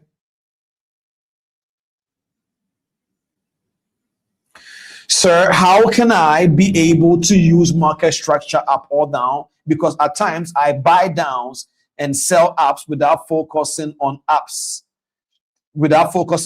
or down movement. And how can I use liquidity mechanics to profit in market? Well, you don't use liquidity mechanics. You need to understand it. So many people are trying to use many things in the market except themselves. So many people want to use things that sounds technical, but let's bring it up into this concept. So I'm struggling to get your name quickly, but let's put it this way. So first of all, when we say the market structure is moving up or down, I cannot share my screen anymore. Just bear with me. So just use your imagination. When we say the market is moving up or down, what we are basically just trying to say is that we are basically trying to let you understand that the market is not based on, how do I put it? It's not a gambling movement. If it's going up, there is a reason why it's going up. If it's coming down, there is a reason why it's coming up. You trying to buy and sell in minutes and whatever is number one. You need to check yourself. Are you operating from a gambler's fallacy mindset? Are you a scalper? In the terms of the strategy part, I mean, are you scalping? Sorry. If you are scalping, then you need to be able to understand that the purpose of scalping is not necessarily to keep on buying and selling, but to know where the move is at the moment. So it is not every single movement in the market that is yours. Only the one that your edge can defend. Oh, that is a good one. I'm going to say it again. It is not every single movement in the market that is yours. It's only the one that your edge can defend. Very important that you understand this. When you come to the liquidity mechanics, you need to be able to understand that it is not to use it, it is to understand it. It's not to use it. If you go into the market trying to use liquidity, what will happen is you will start to see everything in the market as a liquidity grab, and the opposite is this. So there are things you use and there are things you need to understand. The things you need to understand, such as the concepts. The things you use is your strategic edge. The things you need to understand is liquidity. The things you use is your trading journal. Your trading journal you use. Liquidity you understand. Are you with me? Patience is something that you use. And market consolidating is something you need to understand. So if the market is consolidating, you can't use it, but understand it. So when the market is ranging, you need to step away. If the market is going up, you need to respect the movement. Don't try to catch the small pullback of a market moving up and say, why did I lose? Because you tried to do something the market was not telling you. So the market respects its structure, respect it too. It's as simple as that. So don't use liquidity, understand liquidity. So there are things you use, there are things you understand.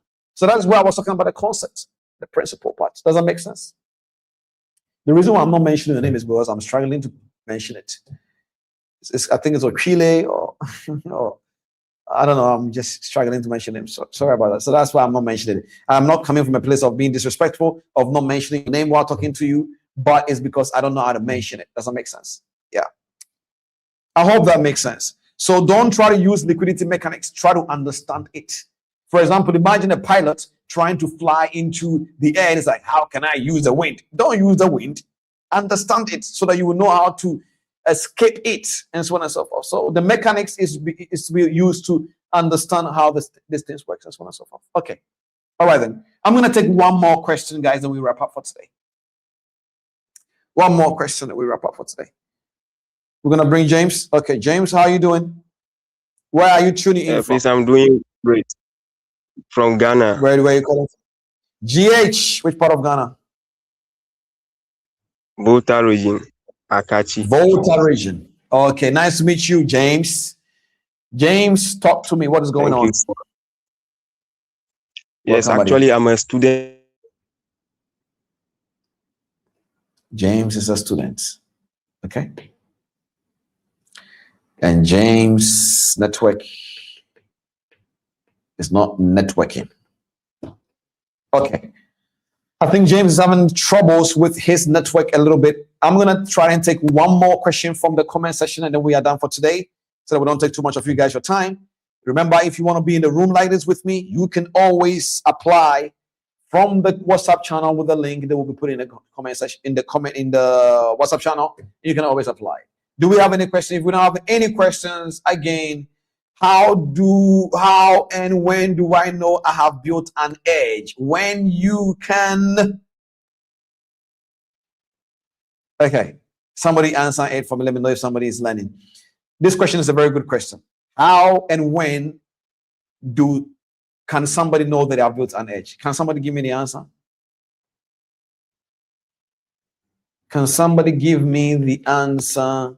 Put it in the comment. How do you know? Can we bring it up on the screen, the answers, please? Solomon, give it to me.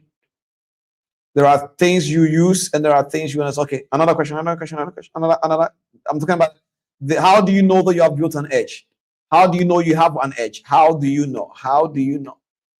Can somebody, if somebody is able to answer this, it means I was able to accomplish today's lesson. Because the question the individual is asking is very good. It's a very good question. But we need to know the answer. How do you know you have built an edge? From your results? Okay, cool. But let's answer it technically. By tracking your data? Okay, cool. But I really, really, really want to know the answer. These ones are part of the answers. But it's not just the answer. When you repeat a build result over and over, okay. So when you are able, okay, good. Okay. I'm reading and I'm trying to write at the same time. Okay, let me answer it now. Thank you so much, Solomon. So when that edge is repeatable, you can now finish it for me. It was in the lesson today. When is repeatable, number one. Number two, give me number two. When is repeatable, number two. When is repeatable, number two. Bring it up on the screen for me. Anybody give me the answer now. If somebody is able to answer this, my lesson has been fulfilled. When is repeatable, and then what again?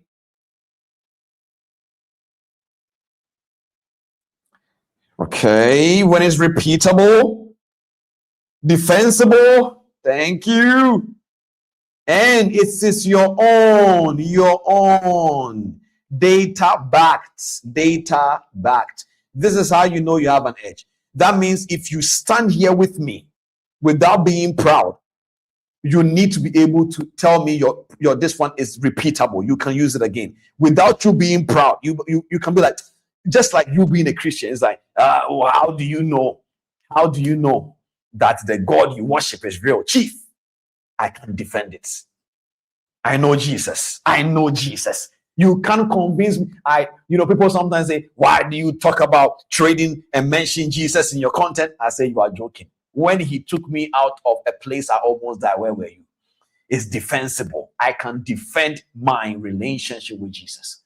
So it is an edge I have as a Christian. I can repeat it. I can defend it. And the record I have, I know where I was and I know what he has done for me. That testimony is mine. So how do you know you have an edge? When it is repeatable, when it is defensible, you know it in your heart, you can defend it. When these things are not aligned, you don't have an edge yet. And then we spoke about, remember, I said we have 4 levels of edge: technical, risk edge, behavioral, and data edge. So now today we only spoke about a technical edge, which is you need to understand the market structure. You need to understand the time frame confluence. You need to understand every single thing we spoke about today. That by the end of the day will back you up in a technical way, but it is not done yet, because many of you, your technical edge might be solid, but your behavioral edge is off, or your risk edge is off, and so it's affecting your technical edge, and you are wondering, why am I not profitable? So those who are wondering, how can I build an edge to become profitable? Chief, this is only one dimension of the edge we are talking about in this series. We have 3 to go. Are you guys with me? So how do you know your edge is ready? Repeatable, defensible, and you have a data of your own that you have observed. The data, how do you get it? Back testing, I said, and forward testing. Back testing, easy, historical data. Forward testing, 2 times, divided. Demo, live. Demo, 90 days. Live, 90 days. By the end of this, I can assure you, even if you were joking, you will become a trader, technically speaking. Good. This will be all I have today for you all by the grace of God. Thank you so much for tuning in. Next week, we are going to be looking at what we call the behavioral edge. I may teach this or we may talk about the risk in between one of them. I will see which one of them that will align with episode 2. But in episode 3, we'll be looking at either behavioral edge or risk edge. You don't want to miss this series. Watch this series again. Connect it to the part 1 again. Are you guys with me? Well done. Okay. This week, by the grace of God, we're going to be dropping a video I made for you all concerning something regarding trading psychology. I hope you guys will love that video, and I hope you guys will love that video so much so that I can help somebody. With that all being said, if you have learned something from today, each and every single person, kindly just let me know in the comment that you didn't waste your time and you learned something. And then I will see you all next week. God bless you all and have an amazing evening. Thank you. Bye-bye.